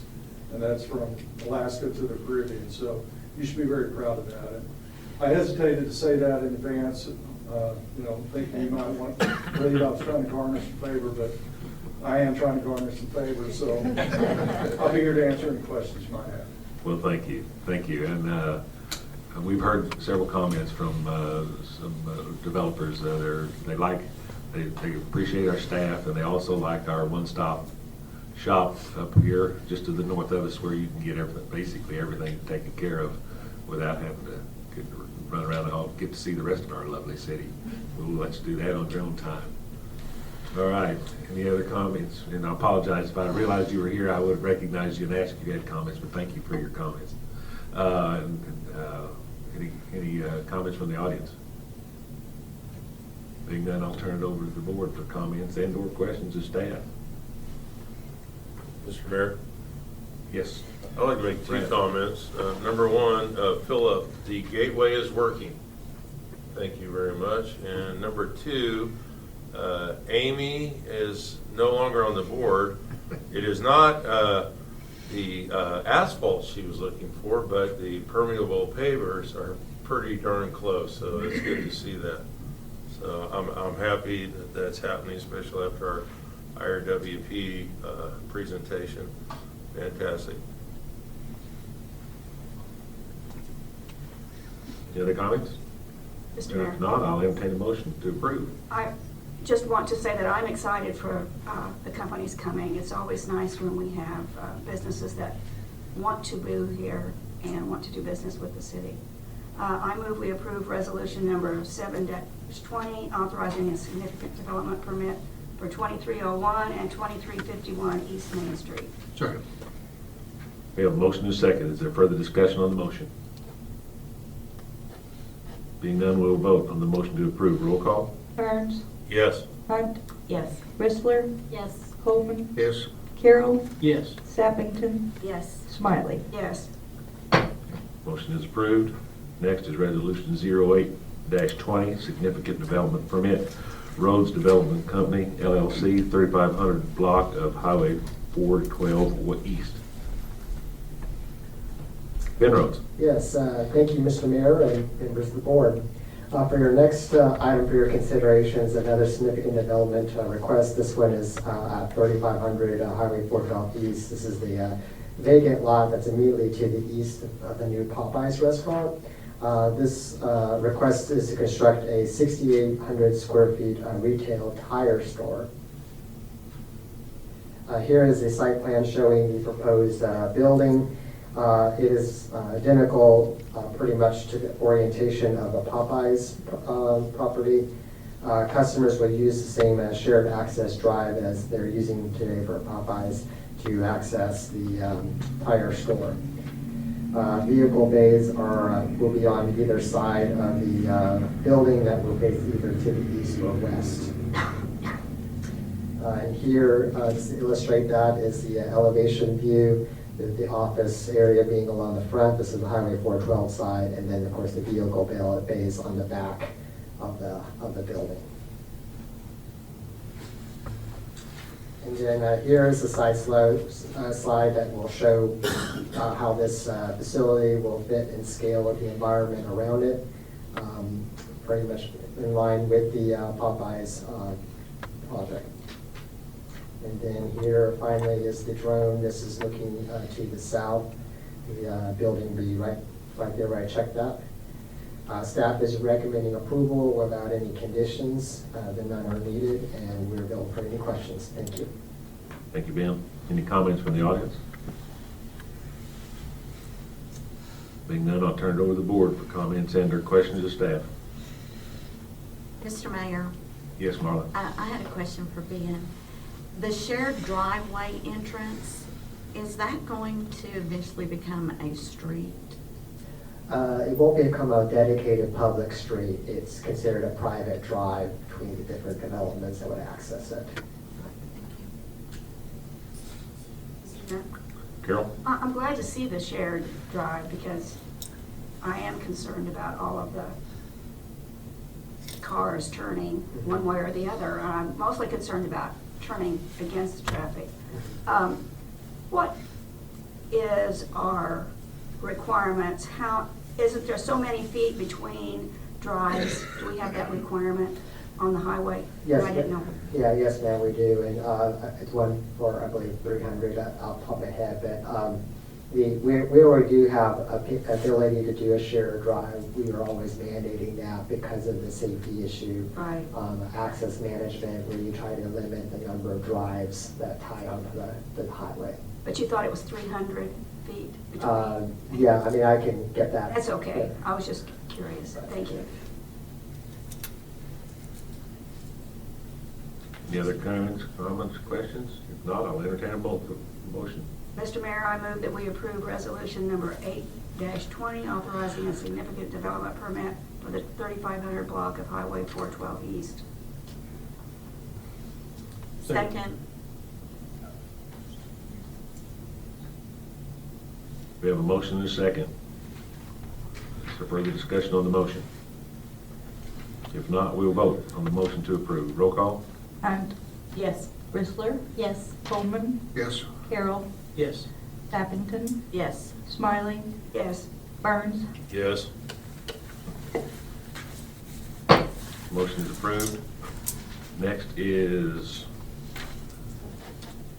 Resolution 09-20, preliminary plat development permit for Lawless Ranch Addition, 23,006 Lawless Road. Ben Rhodes? Yes, thank you again, Mr. Mayor and Board. So shifting to preliminary plats now, before you is a preliminary plat for the continuation of the Lawless Ranch Addition on the north side of Lawless Road at the shown address there. The proposal is to plat the 2nd through 5th phases, completing out the subdivision. The first phase was completed earlier or early last year and presently has 2-family housing on it. So here is the proposed site plan. The lots are sized appropriately for 2-family housing. As noted in the staff memo, this property is not zoned nor can it be annexed in the city at this time due to it not touching the city limits. Should the property be annexed, the R3 zone will be the best fit for the proposed land use. The current master street plan does call for a future collector street on the north side of the addition. This will be an extension of Oak Crest Road. The developer shows connections to this future street, and I'll point that out here, and that's the location there. The project does not meet the fire department's remoteness rule, but the developer is aware of this and plans to construct only the first 40 lots or so until such a time that a secondary access can be finished either to the north or to the west. A condition on this will be added onto the final plat permit when it comes through for final plat approval. Here you see the site. This is looking back to the east. This for your orientation, Lawless Road will be on to the right, and then the duplexes of phase 1 are down at the bottom right there. Lawless Road was improved in 2004 with anticipation of the traffic generated from this and other developments in the area. The existing farmhouse that's located right there is proposed to be retained on one of the lots of the subdivision. The addition falls within the future land use map for housing density. With this property not zoned, the city does not have any control over the actual proposed land use, and whether it's a single-family house or a duplex or something in between. Only the zoning can control that. Staff suggests to the developer, however, to consider a single-family housing on the perimeter of the subdivision, on those abutting the open farmland, and that is just to help ease the density transition from the urban core of the city off to the rural areas. As you can see, this is a transition area that we would want to have that considered in. The staff and the planning commission are recommending approval, no conditions, and we're available for any questions. Thank you. Thank you, Ben. Any comments from the audience?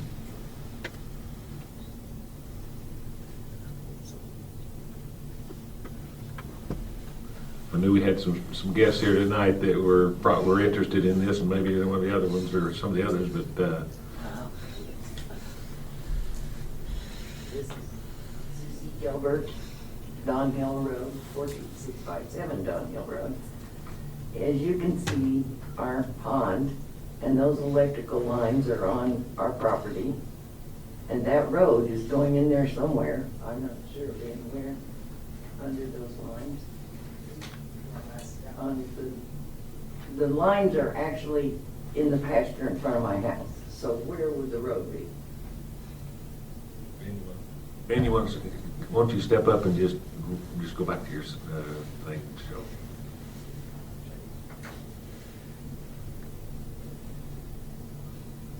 Oh, sorry. Right. Can you point that, okay. Okay.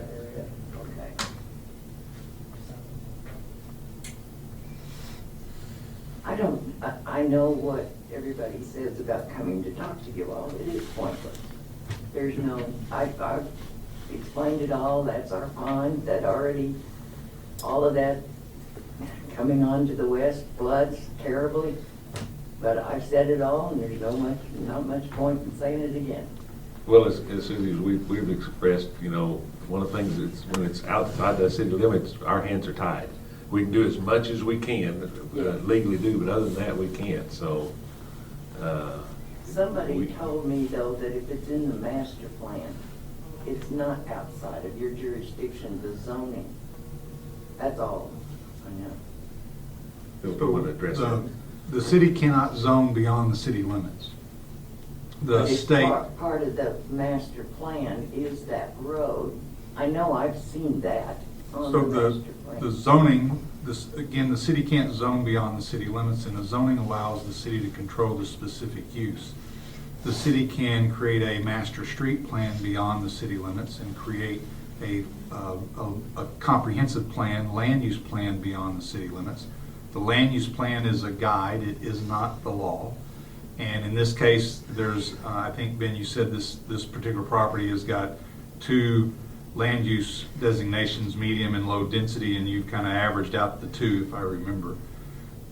Really and truly what the city has authority to do is to say if a developer is going to develop outside the city but within the planning jurisdiction, the 1 mile that the state allows the city to plan, that the city can control and require the development to meet the subdivision requirements, which is typically the streets and the drainage, and meet those requirements of the city, so that if the city is to annex the property in the future, the city's not annexing substandard streets and substandard infrastructure. But the city really doesn't have the ability necessarily to say no to that as long as they meet that requirement. One might be able to argue if they were proposing industry or commercial here and our land use plan said it was residential, you might be able to say, well, it really doesn't meet that land use plan. But that's really all as far as the city could go from that standpoint. Now, help me out for a minute, Ben. The road that Mrs. Gilbert's talking about is the road that's at the north end of this that's reserved for future right-of-way. And it's not we're not saying the road's going to be built as part of this. It is just setting aside that for the future. And when that happens, none of us may be here, or it may happen in 5 years. We don't know that today. But I think from the city's master plan, if there's a designated right-of-way there or designated road, the intent for the city is to say, Mr. Developer, you got to set aside that property for the future when and if that road is to be built. And when that is, ma'am, nobody knows today. Well, I thought that Mr. Crine needed that for an access. Is that he needs another access at some point, but not that particular access. Is that right, Ben? Yeah, Ben Rose again. So the access to the subdivision is off of Lawless Road here. So this new road here is not part of the subdivision. Now, when the road does eventually get built, 5, 10, 20, 30 years from now, yes, there will be a connection there, but that's not in the works per se for this development approval. They will need an additional access for the remoteness rule. However, that could be acquired maybe this direction, other directions on the project, not necessarily this street up there. And that could also be acquired by taking that future right-of-way to west to the highway, not necessarily east. Is that true too? Could you repeat that question? I didn't quite follow. So you stated that the remoteness rule is going to require a third access, not off Lawless, probably going west, as you pointed out. Mhm. It could also take that future right-of-way and build a street going west, and that could be it also. That's correct. It could come out here, it could come out here, it could be a street that comes out there. Those, I believe, would be the only options for the developer where I put the arrows. And the likelihood of that future street, ma'am, ever going east that direction through your property would be if and when your property ever develops into something other than what it is today. So I have a question. What if I built some chicken houses on the other side of that electrical lines? Since I'm out of the city limits. Well, I'd have to look at the land use map and see what, building chicken houses, more than likely you're not building a subdivision, and then the city would not be able to control that use. Right, so I'd be permitted to do that. Probably so, yes. I don't want to say yes or no, because, but because I haven't reviewed the regs, but more than likely, because the city is not able to control zoning beyond the city limits, yes, more than likely you would. Again, the city's rules out in the county are really as it relates to when you subdivide land and when you build infrastructure, those two things. So unless you subdivided each chicken house onto its own particular lot, then we might have some say in that, but beyond that, no. That's it, Bob. Mr. Mayor, Yes. I wanted to ask Ben to explain the fire department, you know, what it wasn't meeting code, if it was in the city limits. Remoteness or- road. Right, could you explain that a little bit more, and if there's a condition we need to apply? Right, the condition would come at the final plat. This is the preliminary plat. We are aware of it. I am new to the remoteness rule because it's a fire code. It's not a zoning rule, it's a fire code rule. But how I understand it, and we have the engineer here, he can correct me if I'm incorrect, which I may be. But my understanding is it's written as a diagonal. So you have a diagonal from this point to point there. And that there has to be the distance between here and here. I'll erase these other ones just to make it clearer. The distance from here to here has to be, I believe, at least half of that diagonal. So if it's a greater distance, it won't work. And the reason for that is for connectivity in cases of emergency, so that we don't have subdivisions that are so far removed from the access to the main street that fire personnel will be able to get to a house on fire that's further back out.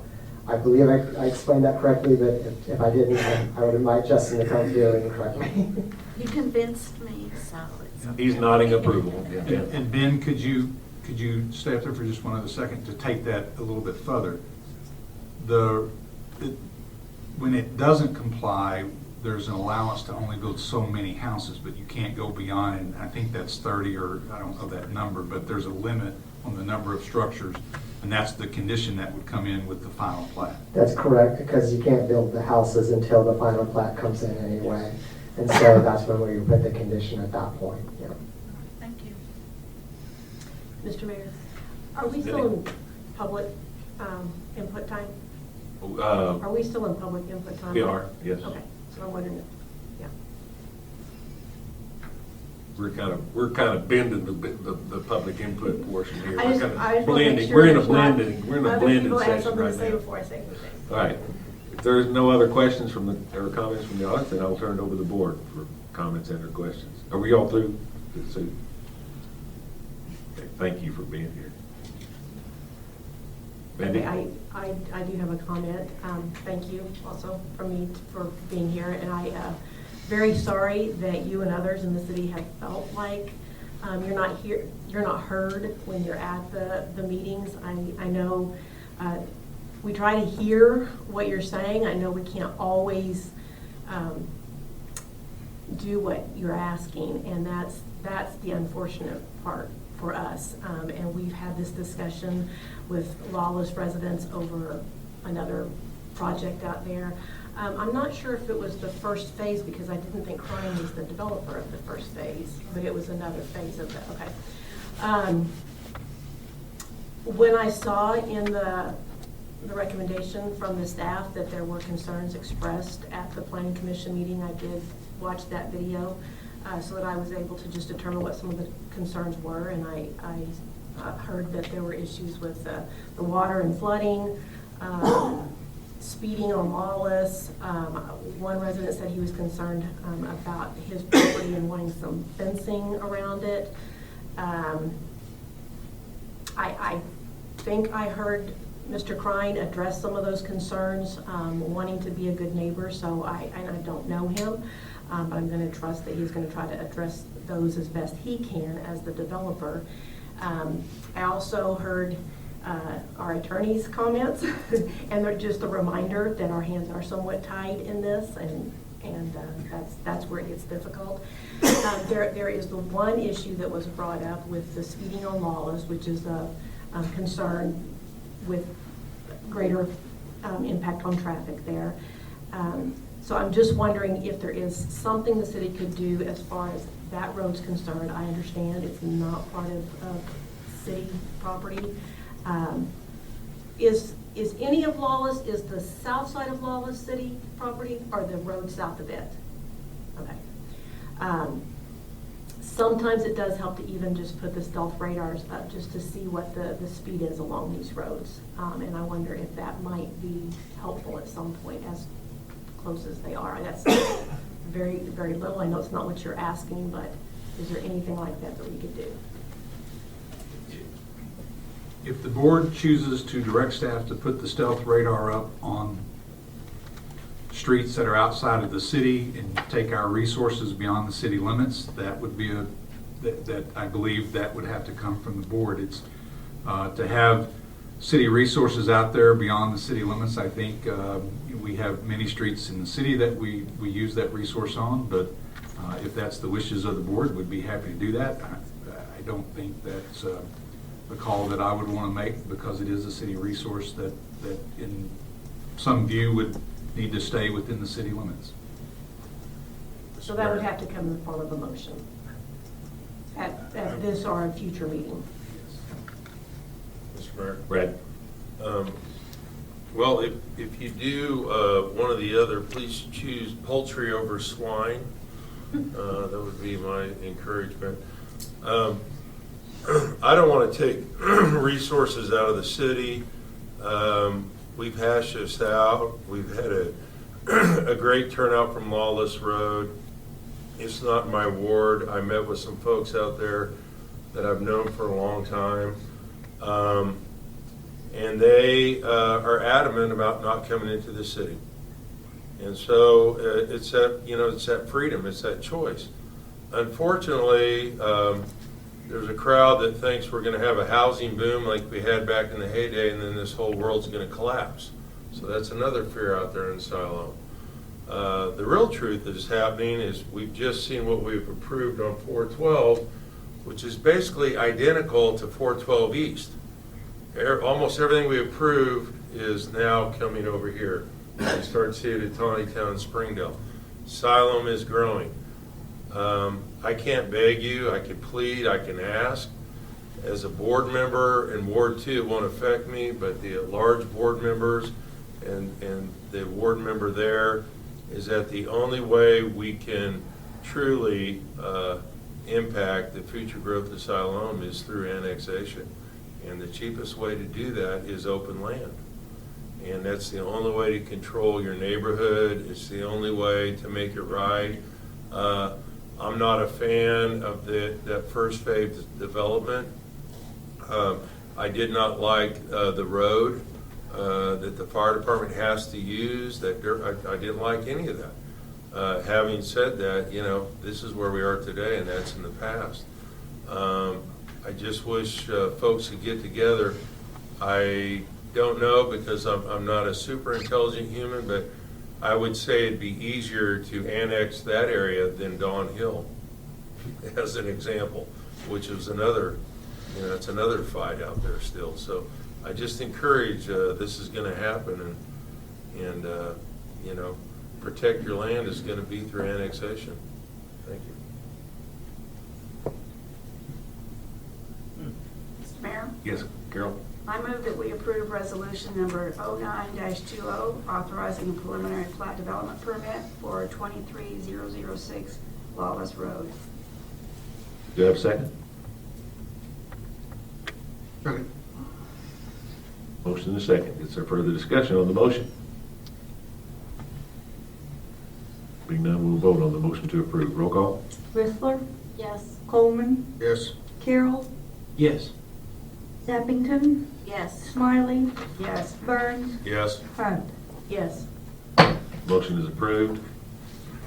Next is resolution 10-20, preliminary plat development permit for Heritage Ranch Addition, 2200 block of North Carroll Street. Thank you, excuse me, Ben, thank you all. Sue, thank you. Be careful driving that back home. Oh, we will. All right, thank you, Mr. Mayor and members of the board. So before you is a preliminary plat located to the east of Phase 2 and the south of Phase 1 of the Heritage Ranch addition on the south side of Wallace Road, at that 2200 block of North Carl.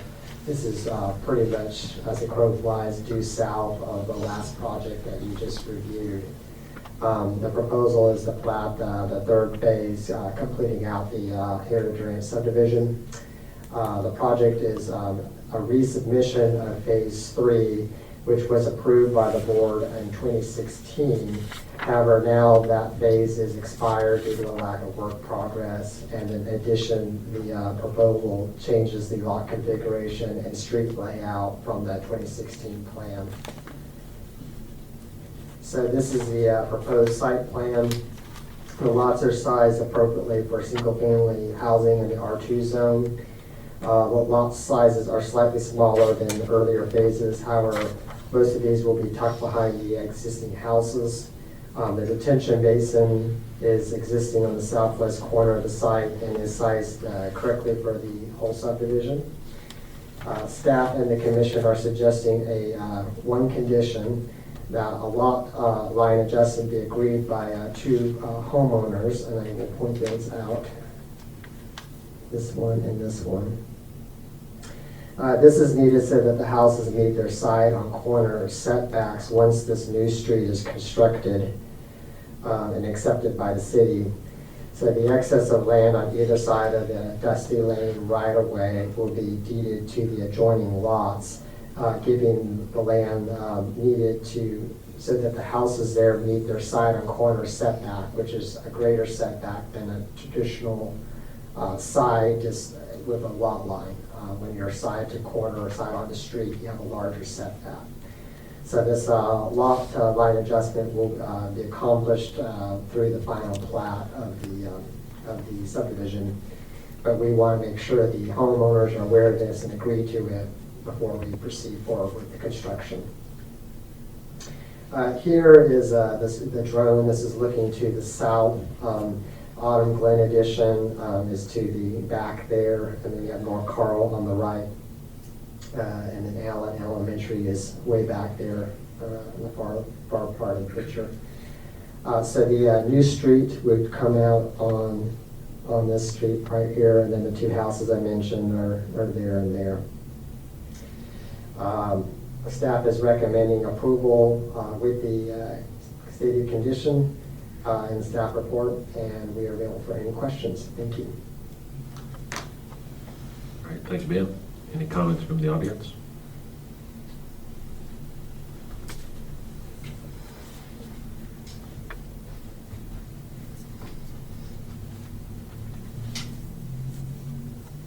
Mayor, Board.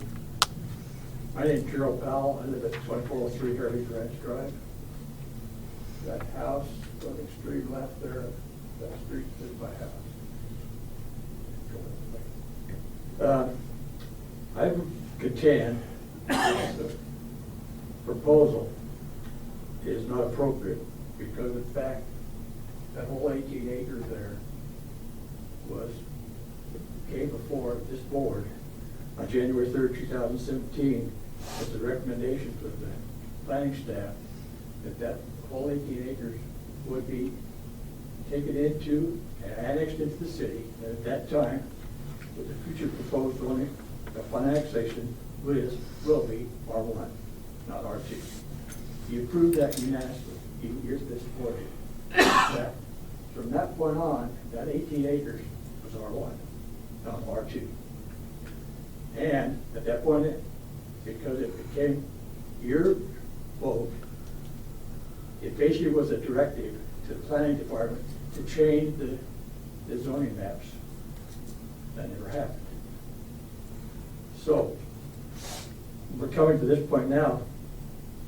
The planning department never changed zoning maps, even though they should have.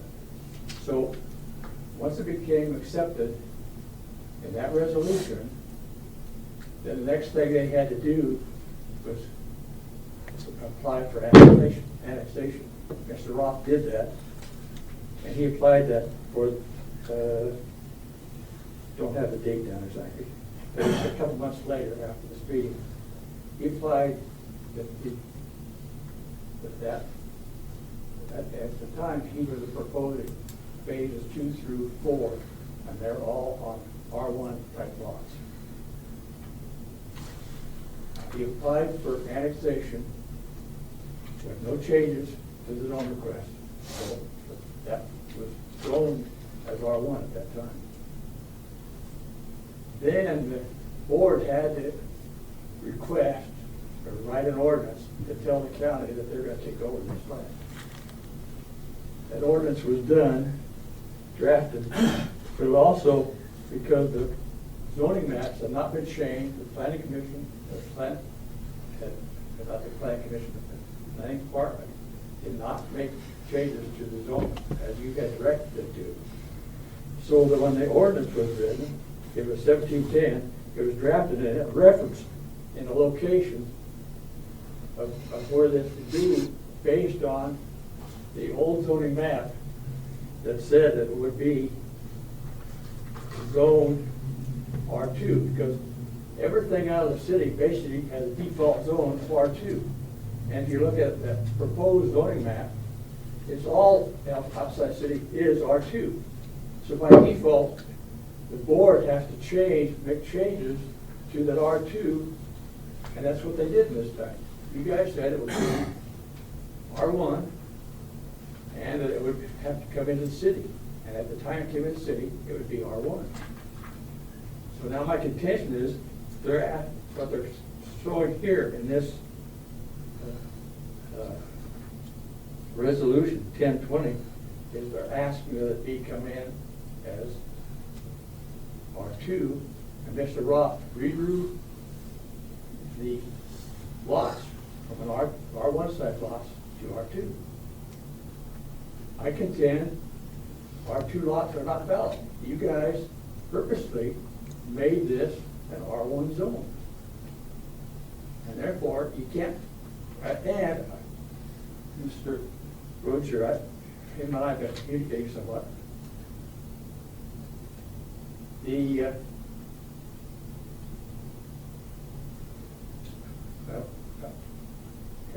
don't know what else to basically say, but the reference that they're trying to use in this new resolution is that they would come in as R2, but there was no vote. There was no vote. From the time that you guys approved this as R1, the ordinance, Mr. Roth came in and asked that it be brought into the city, annexed to the city. You then had to create the ordinance. You created the ordinance, and no time in those cases was it ever requested to be changed to R2. It still carried the R1 designation that you guys approved based on the recommendations of the planning department. The planning department specifically said that they would have to be annexed to the city, and the future proposed zone upon annexation is R1. You unanimously approved that. So my contention is they cannot, because there's no action that I've ever found, and Mr. Rosen never showed me, and I've also talked to Ron Holmeyer. There's no action ever taken to rezone that to R2. And so I'm asking you to not deny this because it's invalid, it's inappropriate.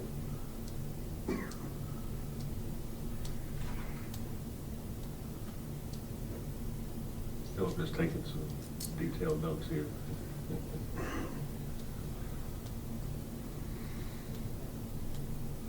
I don't know, okay, real, we're getting into debates and discussions here. I can respond to that. Recommendations take public comment. Public, yeah. If, an hour later, whenever, okay. Appropriate. Yeah, okay. So what, we've taken your comments, and now then, it will be,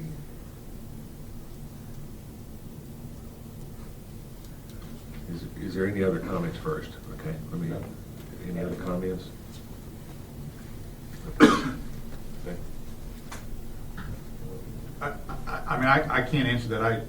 I would have to do some research. I think Jay and Ben, I think this issue came before the Planning Commission too, and I would ask Jay and Ben to if they have the history to provide that history of what happened in 2016, 2017.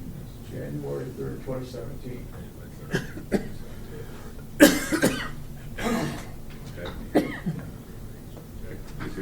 Yes, well, very, very briefly, yes, there was a resolution that discussed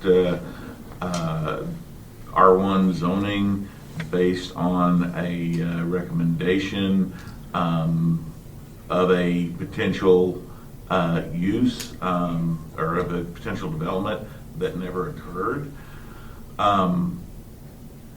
But a resolution cannot change zoning, staff cannot change zoning. The only way zoning can be changed is through an ordinance, and the only ordinance that applies to the zoning that has been passed is for R2 zoning. And so that is the zoning for this property, is R2. And so that's what it is. I could attest that is wrong. Well, it says R2, Right. it was because the R1 had never got updated in the planning maps.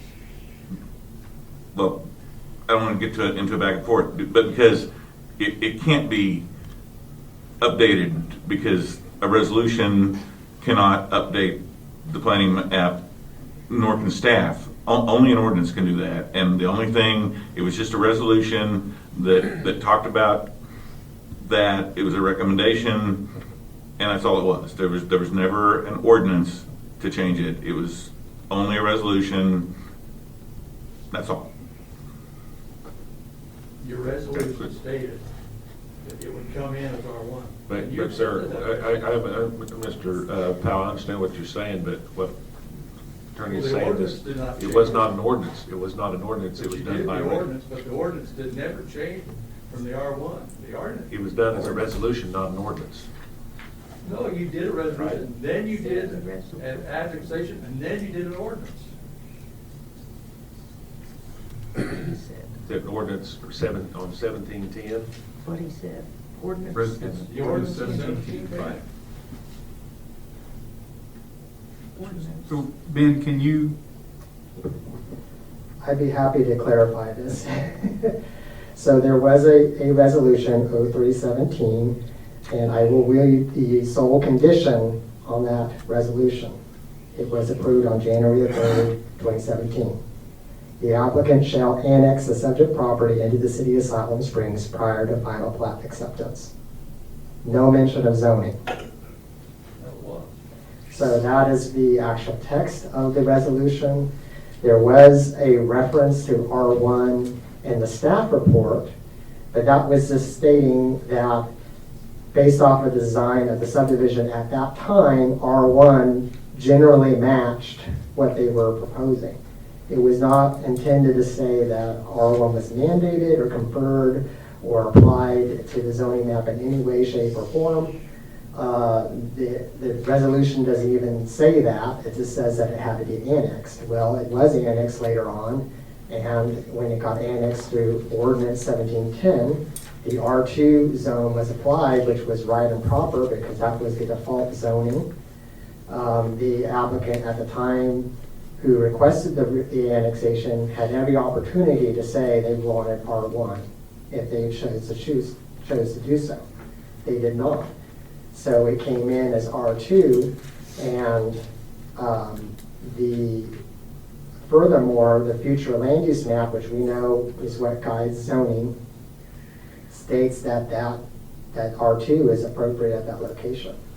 So there was no indication of any kind that we needed to change the zoning than what was already stated in Resolution 1710. And that basically summarizes how I see how this all came about. So thank you.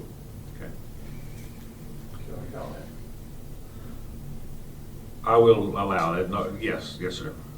Here's a staff report that's titled 0317 that references a staff report to the Planning Commission. And this was given to you, and the Planning Commission staff report says,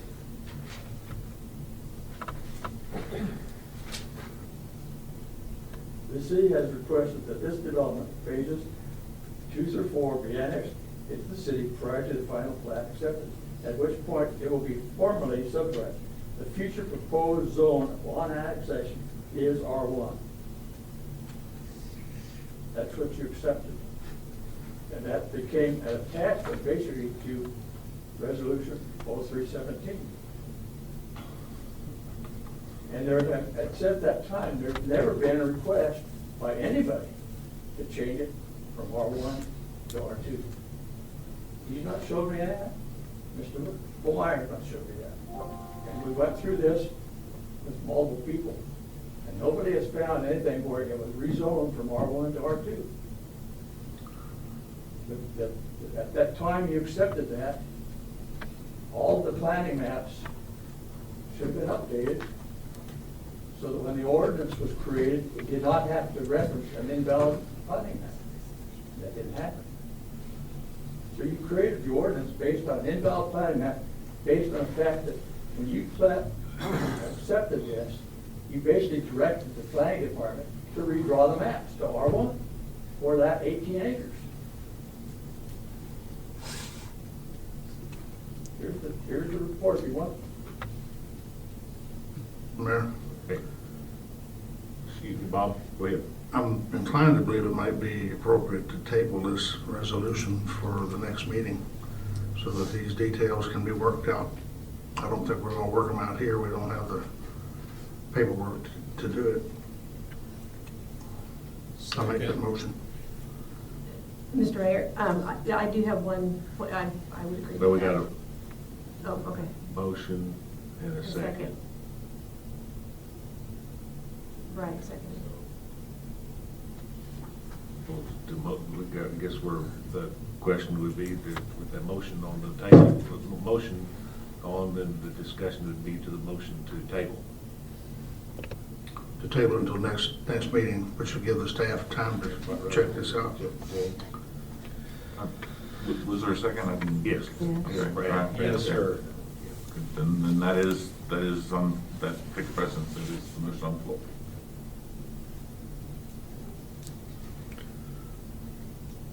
So we have a motion to table. Is this one that needs a specific date, or? I said next meeting. Do what? Next board meeting. Board meeting? Yes, sir. Okay. What is that date? February 18th. February 18th, thank you, Renee. So the motion is to table until, okay. Can I make a comment that might, just to clear it up? Ben's staff report that was from January 3rd, 2017, that was presented to the Planning Commission, that was copied to the board on January 3rd, 2017. Talks about the applicant is requesting to split 18 acres into 60 single-family lots. Ben, what's the number of lots today? 52, I believe.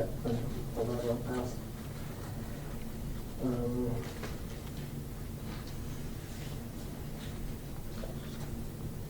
Yes, 52 lots on 12.35 acres.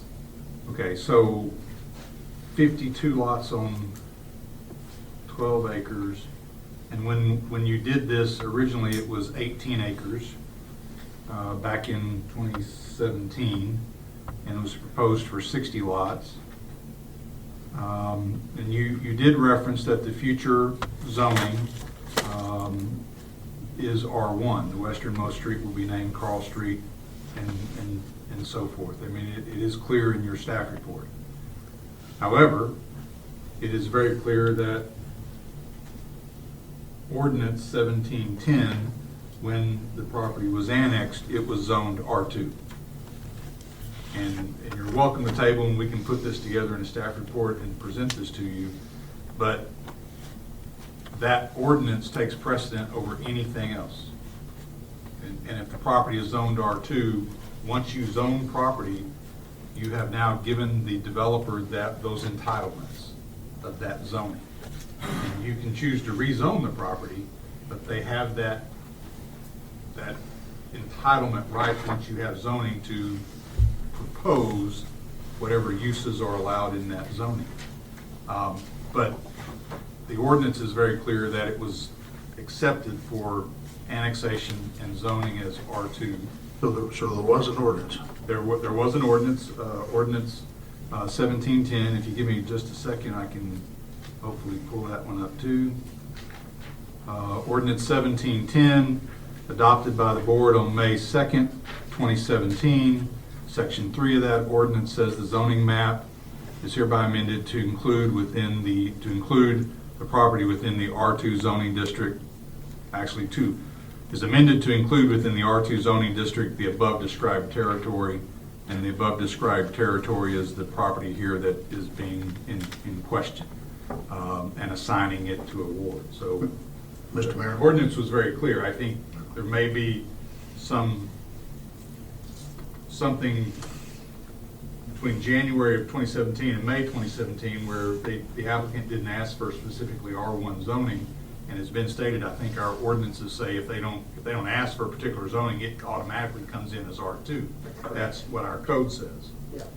So the resolution, the staff report doesn't supersede or override the ordinance when the ordinance was approved by the board to annex it and zone it. You're still welcome to obviously table this, and staff will put all this in a memo to you and bring this back to you. But I wanted to be luckily we have all this on Laserfish, and I was able to look it up real quickly to see exactly what it says. So, Mr. Mayor. Yes, Bob. I withdraw my motion to table. Mr. Mayor, I have. Okay, Brad. Oh. You withdraw Okay, your- Brad. I'll withdraw it, but I'd like to make a comment, Mr. Mayor. Go ahead. So, I understand that, and, I was on the board, so, I'll stand behind that. Having said that, this is an example of a resident coming up to the board, and we're hearing you, and as I'm looking at that property and how it's being developed now, and as I'm looking at Autumn Glen, and if you look to the far south, that is a row of R2, and I think the fear of the resident or the concern would be property value, density, and you can go on. My question would be residents or otherwise reaching out to the developer to make that transition a little bit more delicate so that that whole 18 acres, even though it is less lots, does not become completely R2. And I don't know if that is the citizen's concern, but if I lived in that area, that would be my concern. They made an investment there thinking that R1 was going to be their neighbor in the future, and now they're waking up to R2. And I think it's, whether we table it or not, I think as a board, this is an example of we need to hear to the citizen and work with the developer, and how can we make this magic happen? Mr. Mayor, Randy? and to piggyback on what he said, I agree with what you're saying, and I appreciate the research that you did. You came well prepared with research. I do have a question or comment, and this is based on when I heard the comments that you made at the Planning Commission. I think I did hear what Director Burns just suggested, that property value is a concern that some of you have. I just need a clarification here between R1 and R2. Based on what I think I read, the developer is planning on about 4 homes per acre. Is that right? Is it more? Because it's 52 per 12.25. Oh, I thought I read that it was about. Yeah, the 2016 plan, the one that was expired, was an average of 2.91 units per acre.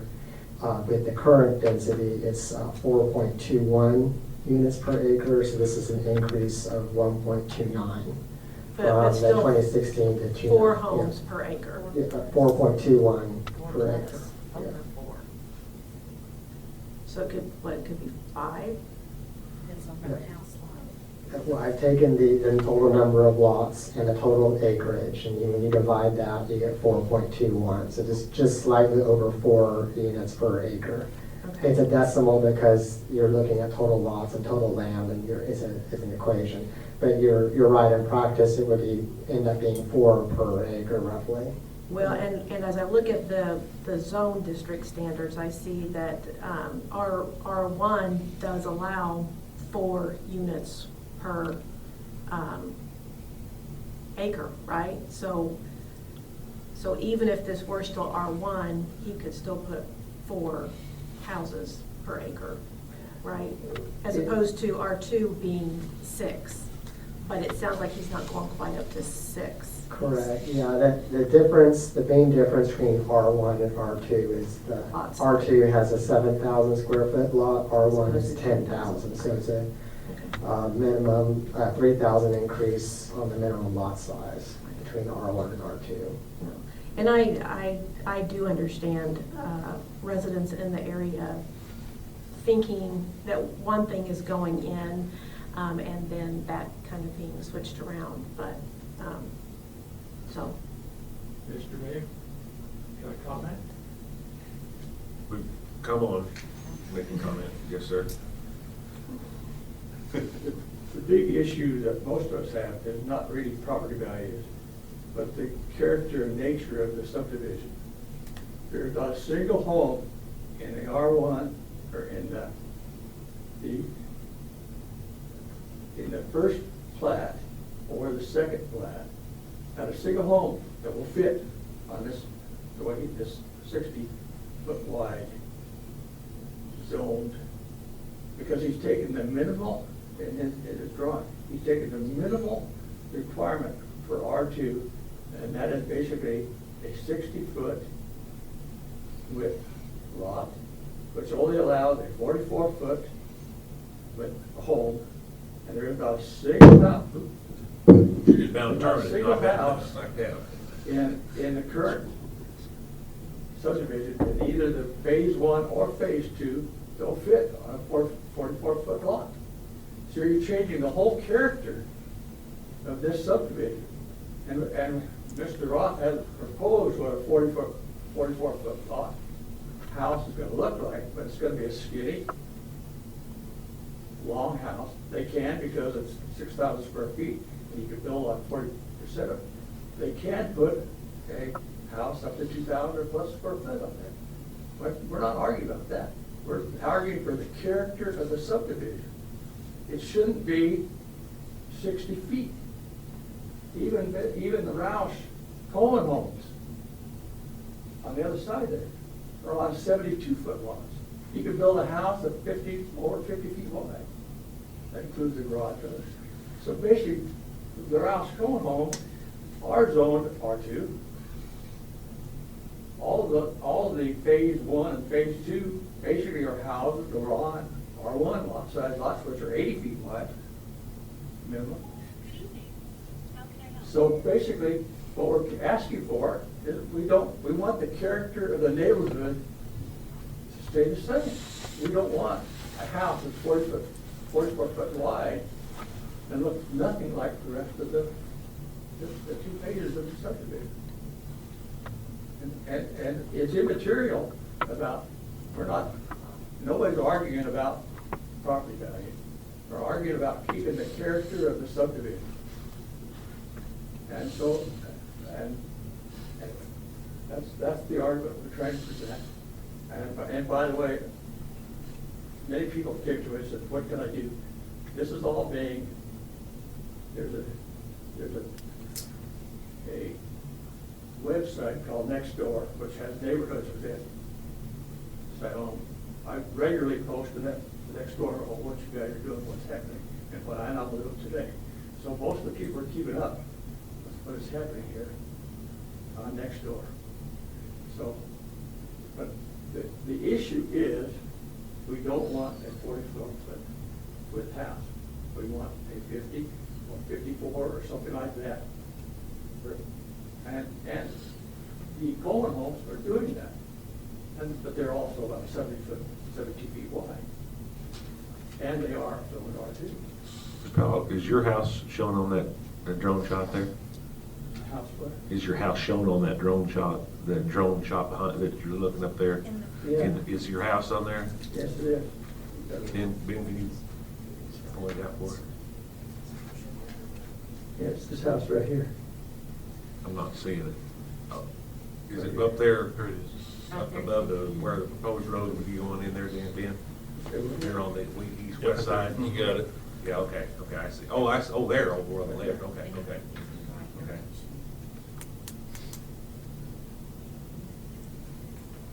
Mr. Mayor? And the city limits goes right along my fence line right there. Since I rattled on a little bit, trying to give the citizen a voice, and I thank you, sir, for getting back up here. It's an excellent circle. You've done better than most of us. Thank you.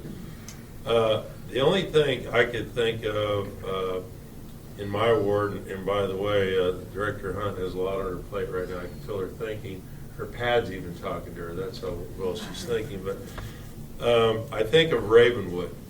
And if you look at Ravenwood, and if you're coming in off Ravenwood, we put a Hampton Inn, a Planet Fitness, a bank.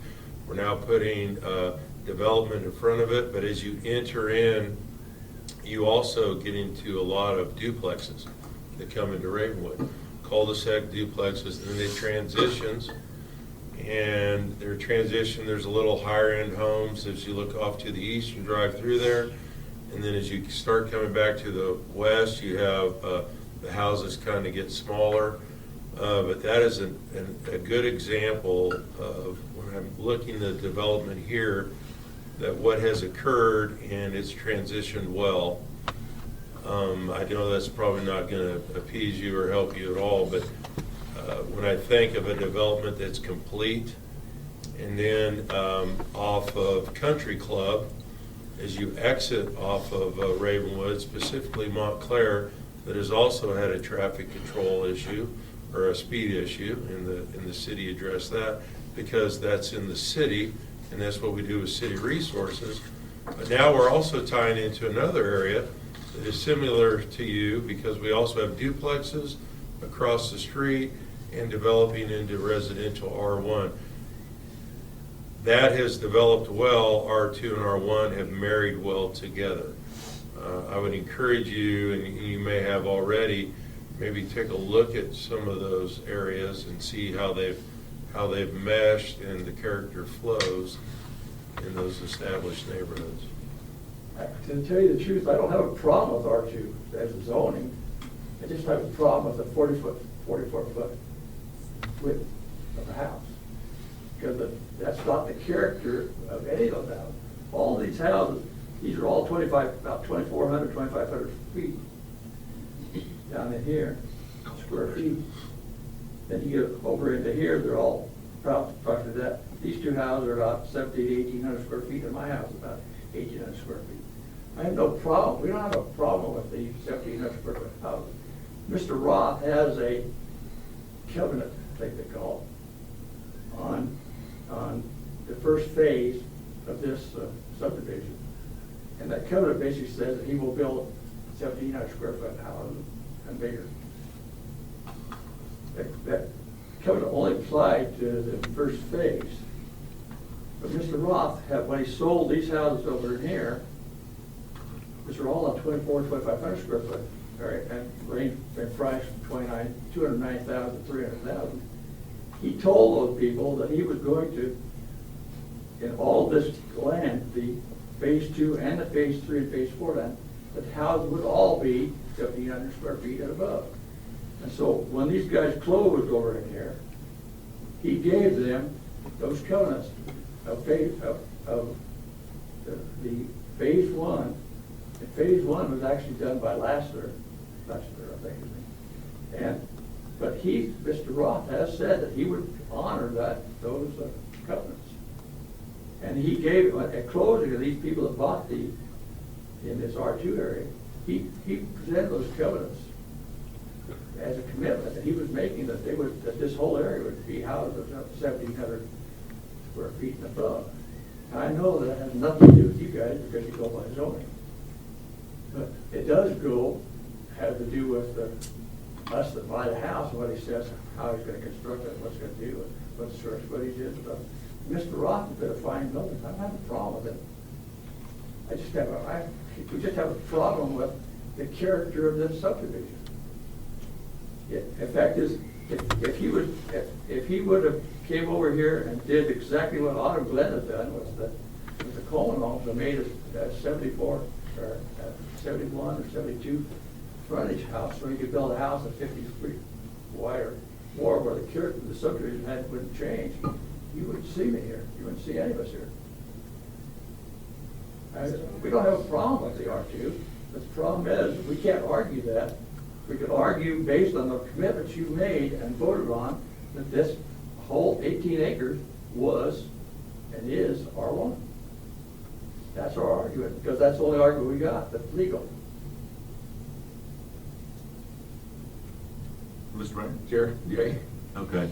Well, okay, just a couple things. But first of all, just since you brought up the zoning again, just touch on that. Again, staff can't set the zoning, a resolution can't set zoning. The only way zoning can be implemented or changed is through ordinance, and the only ordinance that has been enacted, the only zoning ordinance set the zoning at R2. So that is the zoning for this property.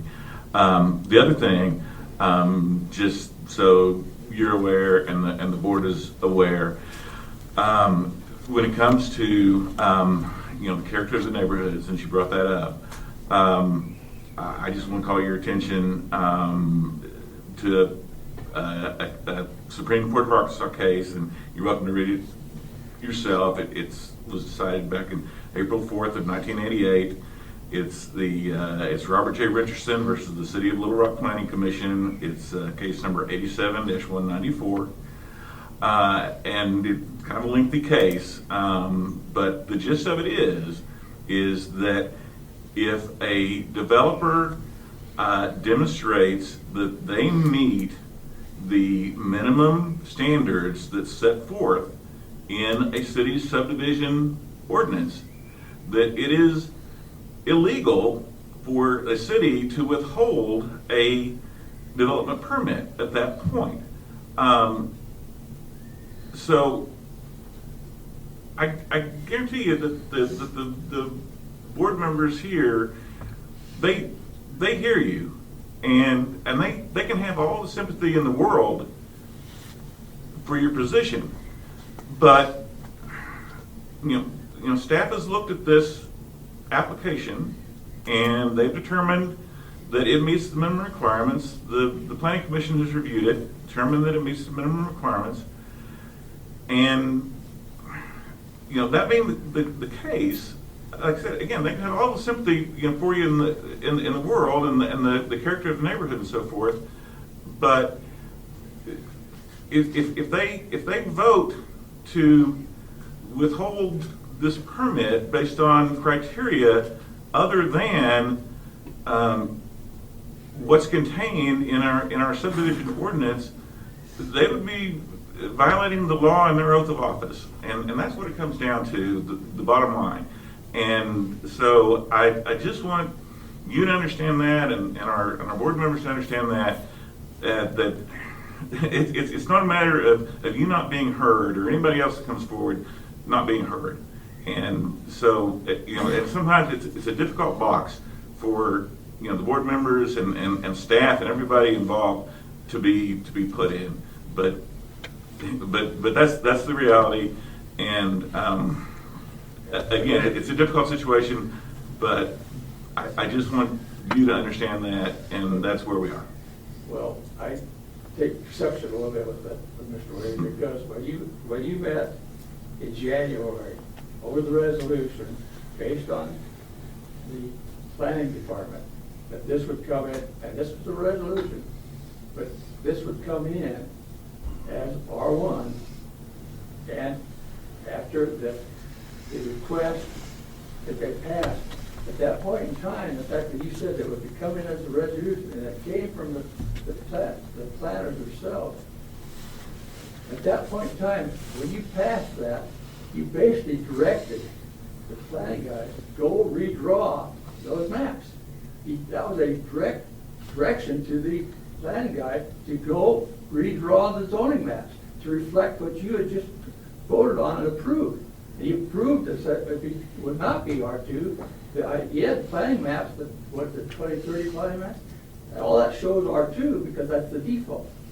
But the board took the recommendations of these people, and the recommendation said it would come in as R1, and that's what you approved. And when you approved it, it basically became a directive to the planner to go redraw those planning maps. It was a directive to make those planning maps agree to what the board had just approved, that it would be R2 or R1, not R2. And so then when the ordinance was created, by that time, that ordinance would be reflecting what the planners had drawn. Mayor, Yes. once again, I'm going to renew my motion to table this until the next meeting. Okay. Give the staff time to look at it. That'll be the meeting of the 18th. Okay. So we have a motion motion to table this until February 18th, and staff will come back with I think we need to make a decision. That's what we hope anyway. I think the only thing that, the resolution did not direct staff to do anything. The resolution directed that the preliminary plat was approved and that the applicant shall annex the subject property at the final plat acceptance. But what I would like to do is for us to verify lot sizes for everybody. I was looking at the GIS map. It doesn't show all the latest subdivision where Rouse Coleman is, but I think it would be beneficial. I think in the end, Jay's right. It's R2 zoning, and unless you choose to force a rezoning, which has some issues there, but it is zoned R2. But I think it would be beneficial if we provide you with exactly what was said in the staff report, exactly what the resolution said, the dates, the times, and then a map showing the various lot sizes for Mr. Powell's property heading south, all the way to Carl Street, so you get a feel of what the density is and what the lot sizes are. And that may help you with your decision to resolve this issue one way or the other. All right. We have a motion and a second to table. Get my numbers out here. Resolution 10-20 until February the 18th. Do we get any discussion on Brad was the second. He did it. that? Oh, Brad do we discussed. get any discussion on that? Yeah, Jay asked me if we had a second. Oh. Yes, it's open for discussion right now. Okay. Discussion on the motion. On the motion, discussion on the motion? Yes, it is discussion on the motion. Motion to table, right. And I do agree that zoning can only be changed through an ordinance. But I am going to vote for tabling, just so that we can bring forth and all the information. I want this resident to know that we've done everything that we can, because I do sympathize with what you're going through, and I do hear you. But like Jay said, there's only so much we can do when there are certain laws that stipulate what we have to adhere to. So that's why I'm going to vote for tabling, but I do believe that we are in the right, that there was not, it was never zoned R1. That's what I believe. Mr. Mayor, I want to make it clear that I agree with Director Smiley, but I want to make sure that I don't have any doubts that staff did the appropriate thing, but I want to make sure our resident is availed of all the details that we can find, and that everybody's not probably a little bit pleased with it, but at least he knows that we've made every effort to see that it's a proper decision. Any other comments? Being none, then we'll vote on the motion to table. Roll call. Coleman, Yes. Carroll, Yes. Sappington, Yes. Smiley, Yes. Burns, Yes. Hunt, Yes. Bristler. Yes.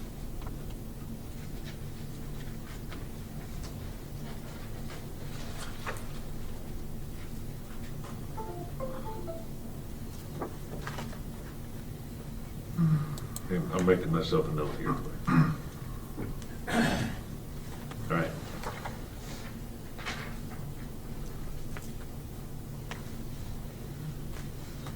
All right, motion is approved. Motion is tabled till February 18, 2020. Thank you for being here.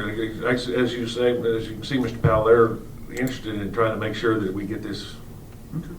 We're doing what we can, but that we can only do what has been done and what's prevailed, and what prevails as far as the legalities of it. But we're going to probably bring all the information forward to make sure that everybody has information to be able to make a decision. Thank you. Thank you, sir. Thank you. You're one of the more knowledgeable citizens that's coming up here. And I want to thank Mr. Rhodes. He has helped me. I mean, we've communicated by email, by letter and stuff. So he has helped me get the right information, so that I basically had my facts when I came here. All right, thank you, sir. Thank you.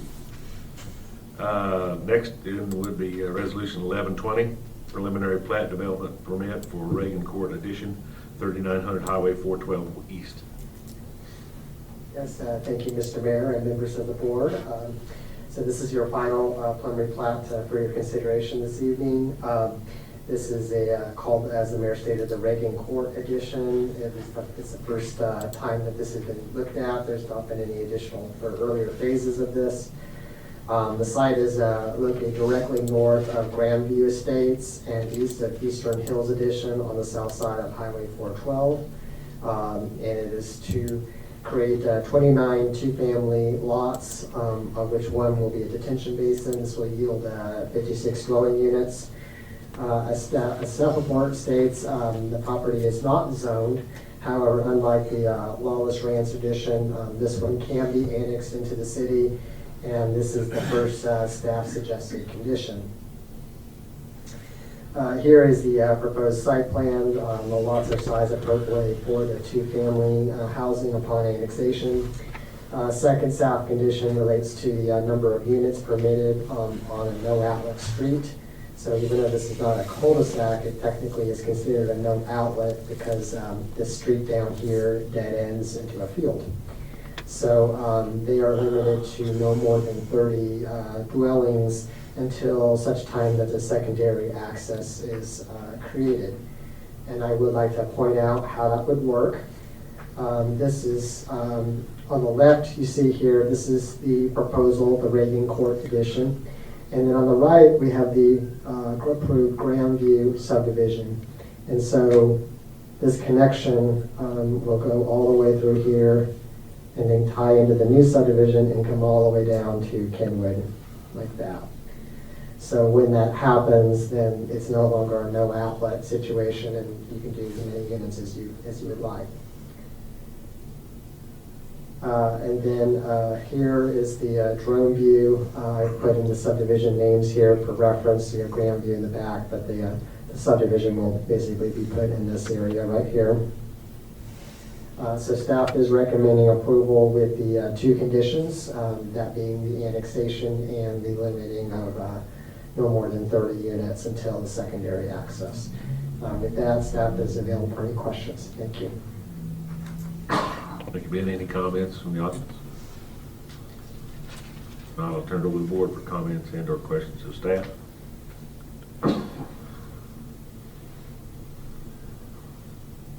Being none, I'll entertain a motion to approve. Mr. Mayor, Yes. I Carol? move that we approve resolution number 1120, authorizing the preliminary plat development permit for 3900 Highway 412 East, subject to the recommended conditions of approval. Do I have a second? Second.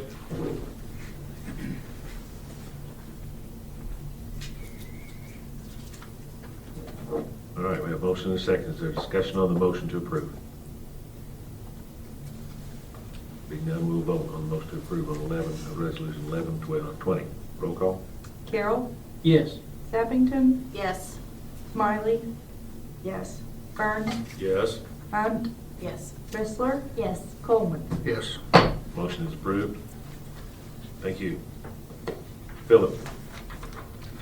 Thank you, Mr. Staff Mayor reports. and board. So you have before you the December financials. I want to make you very aware that it's not the year-end financials, it's just the month end of December. So the year-end financials with all the accruals and adjustments will be submitted to you prior to February 28th, which is our deadline to submit to you our year-end financials. And then we'll publish the same in the newspaper. But as always, if you have any questions or comments on those, you're welcome to contact myself or Christina, the finance director. 3 expenditures to report. Public Works, you had approved a purchase, a new vehicle in the Public Works Department. That was for $30,307. In the Street Department, you'd also approved in the budget to replace the existing roof and decking, and so we're starting that project for $45,295. And finally, in the Electrical Department, primary wire for our inventory purchase of $43,400. I want to mention that a week or so ago, a couple of board members went to AML, Director Ressler and I think Director Carroll were both there, and Director Ressler reminded me through a conversation that she had with the mayor of Hot Springs that Hot Springs had worked out an agreement with Airbnb to collect the city's lodging tax. And it dawned on me that, because I'd read after they did that, or about the same time that they did that, Airbnb started collecting the state tax and was submitting that. And I mistakenly interpreted when I read that they were collecting all the local taxes. And I went back and looked, and they're just collecting the state tax, and they have to have a local agreement to collect our lodging tax. So I've asked staff to reach out to Airbnb representatives, and we're using the Hot Springs as sort of a template, their agreement, to try to work out an agreement with Airbnb. I think I looked online, and I don't think there was a dozen, but there are roughly, say, a dozen different properties that are being offered. There may be more. It's something that Airbnb would charge the proprietor, and then they would get it and submit it to us like the other hotels do. So we're working on that. Everybody's aware of the winter weather that's potentially coming in tonight, more likely tomorrow for us. So I double checked with staff to make sure that we had our dump trucks ready and plows and spreaders ready to go, and they've got the brine spreaders, and we have enough salt and sand to cover it if we do get any winter weather, so we're prepared for that. And then lastly, I wanted to recognize Chief Gilbert. So our new police chief, he called me up the other day and he said, I just wanted you to know that I got asked to come back to Tupelo for a day, and you wouldn't let me off, so I couldn't go. this was after the fact. I probably would have let him off if you'd have told me beforehand, but the Crime Stoppers of Northeast Mississippi took time a week ago Wednesday to recognize Chief Gilbert as the law enforcement. They gave him the award for Law Enforcement Lifetime Service Award and also the Law Enforcement Officer of the Year for the Northeast Mississippi Crime Stoppers. So Chief Gilbert, congratulations for that. We appreciate that. It goes to show that I think we made the right decision in the hire, and congratulations on those awards, and I appreciate the work that you're doing. That's all I have. Thank you, Phil. Chief, it is kind of a great thing to your character and everything whenever somebody works that long and they want you back for just to say thank you for a job well done. So thank you, we appreciate it.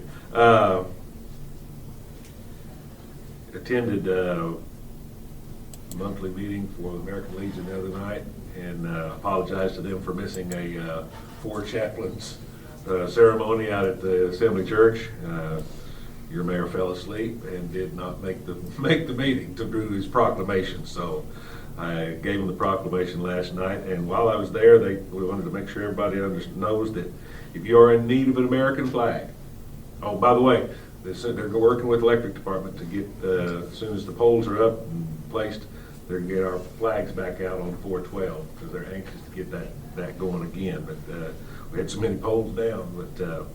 But anyway, they want to make sure that everybody understands if you're in need of a new American flag, they are selling 5 by 3 foot nylon American-made flags that are outdoor flags for $16 a piece. That is just about their cost. They don't make any money on that. That's not their intention. The company they buy from, they get reward points, and they redeem those reward points for like the American Legion hats that their members use, new members get, what have you. They get those so they don't have to spend their money on that. So it is a good deal. But according to J.W. Smith, he said you can save some money. Walmart is not as good a flag as what they have, and sometimes they're not even American made. But it's $16 for a good nylon American flag. I told him I would pass that on, and I'm going to turn it over to pass it on to Mindy now. Congratulations, Chief Gilbert. Welcome again. Sounds like we got a good one. I want to thank you also to the citizens who showed up tonight to express their concern. Or just to be here and get to hear what goes on. I've seen you the last few times. Thank you for coming. I know I've sort of heard through the grapevine a little bit that, like Ms. Gilbert said, there's this feeling sometimes that the citizens aren't heard. And I think sometimes because the board's not able to accommodate some of the requests, it appears that way, but I think tonight was a good example of how sometimes our hands are just tied in matters. If there are things that we can do, I think we're going to do those things for you. We're going to work with you as much as we can. Each and every one of these board members, I feel like in my year of serving with them, are very interested in the citizens in this town and very interested in the concerns that they have. We also like to hear good things too every once in a while, so let's not forget that there is so much good that goes on in Siloam. But we do hear you when there are things that you feel like are concerns of yours. I think, one of the good things, speaking of good things, we had some great weather the last couple of weekends, and I went out to the New City Lake mountain bike trails, not with my mountain bike. I don't think I could make it on my mountain bike, but I did walk those trails. And I guess I hadn't realized before that they were out there available for walkers and hikers as well, and really enjoyed it. That's a neat thing that we have going on, and I saw several other people there enjoying the golf, what's it called, frisbee golf or whatever, the frisbee golf, the trails. I saw kids on the bike doodads, whatever they are. Lots of walkers. It was just really fun to see people enjoying this new facility that the city has been able to put together. So that was fun. And I also saw lots of walkers and cyclists in other parts of the town as well. So they're out there where they feel safe, and it was neat to see. Right. Disc golf, pump track, and skills development Yeah, what course. he said. You're welcome. Bird blind. Moving on. Bird blind. Moving on, I move Bird forward. blind. Main Street's newsletter this month was fantastic. And if you watch some of their stuff on social media, they're giving a lot of interesting history of Siloam. And so as we're making all these development decisions, just look in the past, and it's really informative, and I really appreciate Main Street, getting that information out there. My weekly drive around Ward 2, other than 412, I would say the Stonecrest addition is probably the last that you really see the impact of the tornado. And most of it out there in front of their homes are still fencing debris. So I know we're picking up on that. A few of the folks still have tarps on their roofs. But outside of that, I didn't want Stonecrest to get left behind. I know we patched their potholes, but they're kind of slow on their fencing. I see some new fencing getting up. And I appreciate City Administrator's report keeping us updated on Kenwood. Kenwood is like Lawless Road. It's one of those things where we had our hands tied, but we are still behind the scenes working to come up with a solution for that road development. So I appreciate that, and I say that out loud for that one member that lives outside the city that might be listening tonight. So thank you very much. Marla? I have several little comments, and I've been contacted by some citizens. I want to continue what he's talking about on the Kenwood development. I had a gentleman come by and see me, and he was concerned about Kenwood between Kathy's and T.H. Rogers.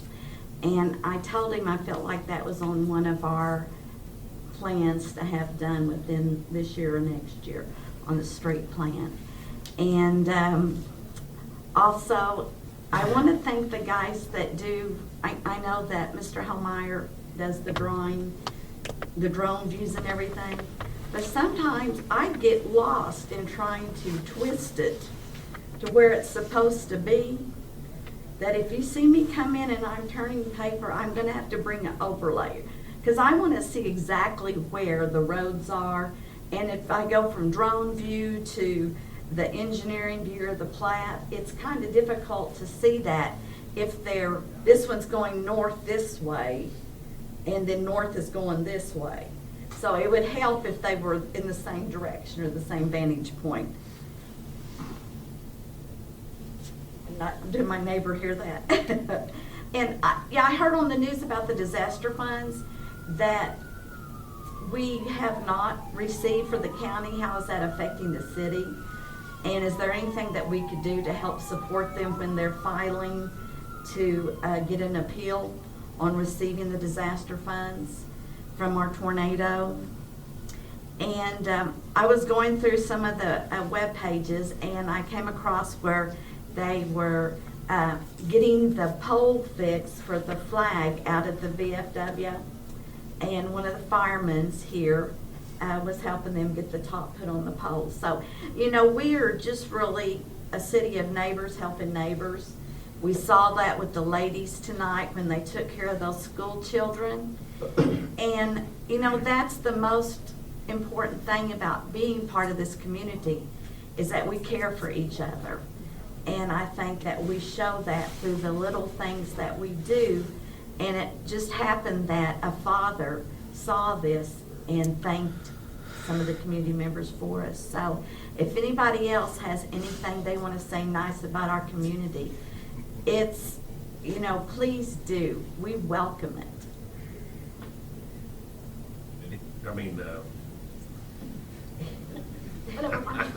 Whatever. You know your name, go ahead, Lisa. I wanted to thank Ms. Gilbert and Mr. Powell for coming and speaking to the board. I know it's hard, but did a great job, and we appreciate that. I wanted to say thank you to the Community Development Department. We have a lot of ordinances and resolution, and I love how you guys line it out, put those key points in there, put those gray sections in there, and it makes it so easy for us to follow through, and I really appreciate the hard work that you guys do in making that happen. I wanted to remind everyone of the board meeting that's coming up February 15th from 10 to noon. I want to explain why this was even created. I set them up because I want the citizens to have a voice outside the boardroom. I want citizens to understand nothing they say will be criticized or condemned in any way. This meeting is for you, the citizens. I had an agenda which includes the explaining the city manager form of government and how it works here in Siloam. But to expand and explain how that local government works with the state government, a state representative will also be participating in the panel, which will include Director Hunt from Ward 1, Director Smiley at large, Director Coleman at large. The meeting will begin with explaining the purpose of the meeting, followed by comments from the state representative, and at that point, the panel participants can make a statement. And then we'll open questions up to all panel participants. At some point, depending on the conversation, the panel will split apart to answer individual questions, because we individually want to be there for each of our citizens in our board. Please know, I've called and personally invited the Herald Leader to attend, and I hope everyone is able to take advantage of this opportunity. Finger foods and coffee will be provided. The next item I'd like to discuss is regarding our communication on the city property that is coming up for sale or auction. I think as a city, we've done a great job completing the minimum requirements, but I believe our citizens deserve more. Communication is easier than ever and requires less effort than in the past times. After the last meeting regarding the post office sale, the point was made very clear by citizens that participated and board of directors who made the statement that after the contract was signed, that they heard from all kinds of citizens that they were interested in the building. That to me speaks volumes. That tells me we did not get the message across. Yes, we did what was required, but we as a city need to look at making improvements on this process so this kind of statement is not made in the future. I would like us to take a serious look at our communication policy and identify to citizens how we are going to improve in this area. If you have this meeting, Lisa, please refer to this as the city administrator form of government. It's completely different than City administrator, yeah. Yes, but you I continually said say manager. manager, and that's a completely different form of government. It is, We've got and a lot I of thank you different for things. correcting me. So And city administrator form. my PowerPoint shows city administrator. Okay, thank you. Reed? Oh, excuse me. You want to make that comment now? Reed, I'm going to, Philip wanted to comment on the county disaster issue. The county disaster issue. So we got a request from the county once, excuse me, once the county was notified that the feds did not declare a federal disaster due to some issues, but mainly according to the feds that we didn't meet, the county did not meet the dollar amount that was necessary. It was like $125,000 short. So the county sent out an email to all the municipalities and all the entities that had public property that was damaged and not insured to rerun our numbers, and so we're in the process of verifying our numbers. We had originally submitted roughly an estimate of roughly $1.5 million to the county. So we're going through and revising those numbers. Chances are, as I spoke to Christina today about it, our number may actually come down based on our actual expense. I also spoke to the county today, and they believe there are some other entities in the county that their numbers are going to go up. So the county is going to file an appeal. If it's successful, I think FEMA ends up reimbursing the cities and the county 75% of that cost. But if it's not successful, we are out that money. We can't go to the state again. We went to the state in this summer when we had the county did the governor did a state declaration. You can only do that once a year, so it's up to the feds. The county is pretty confident that they will meet that number, but just to give you a heads up, we're doing what we can give them the information by the deadline that they asked us to. Thank you. Reed, you hesitated just a little bit, and that gave me an opportunity to remember that Philip had asked to speak to him. So, Reed Carroll, it is your time in the box, okay? Thank you. I want to say thank you to the citizens who have come to voice their concerns and the interaction that we as board members can observe. I thank you for that.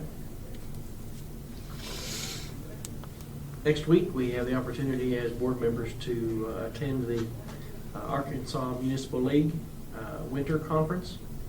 So we can learn more about what we can do to be a better help to the citizens of our community. And I'm glad the groundhog did not see his shadow, although tonight may not represent, but I'm looking forward to spring. Gail. Carol.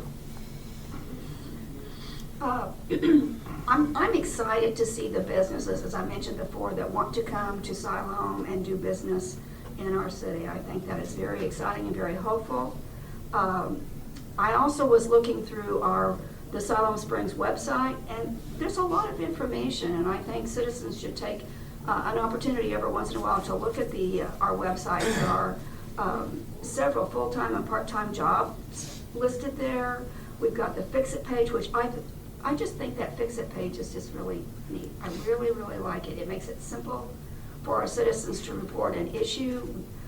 They can do it at their leisure without having to call somebody. And my other thing is, I want to congratulate Chief Gilbert and his ward, and I also want to congratulate our pioneer citizens, which is Dick Boland, Diane Winder, and posthumously her husband, Larry Winder. I think the banquet is Thursday night, and so they will be presented with these awards. Thank you. Thank you, Mr. Mayor.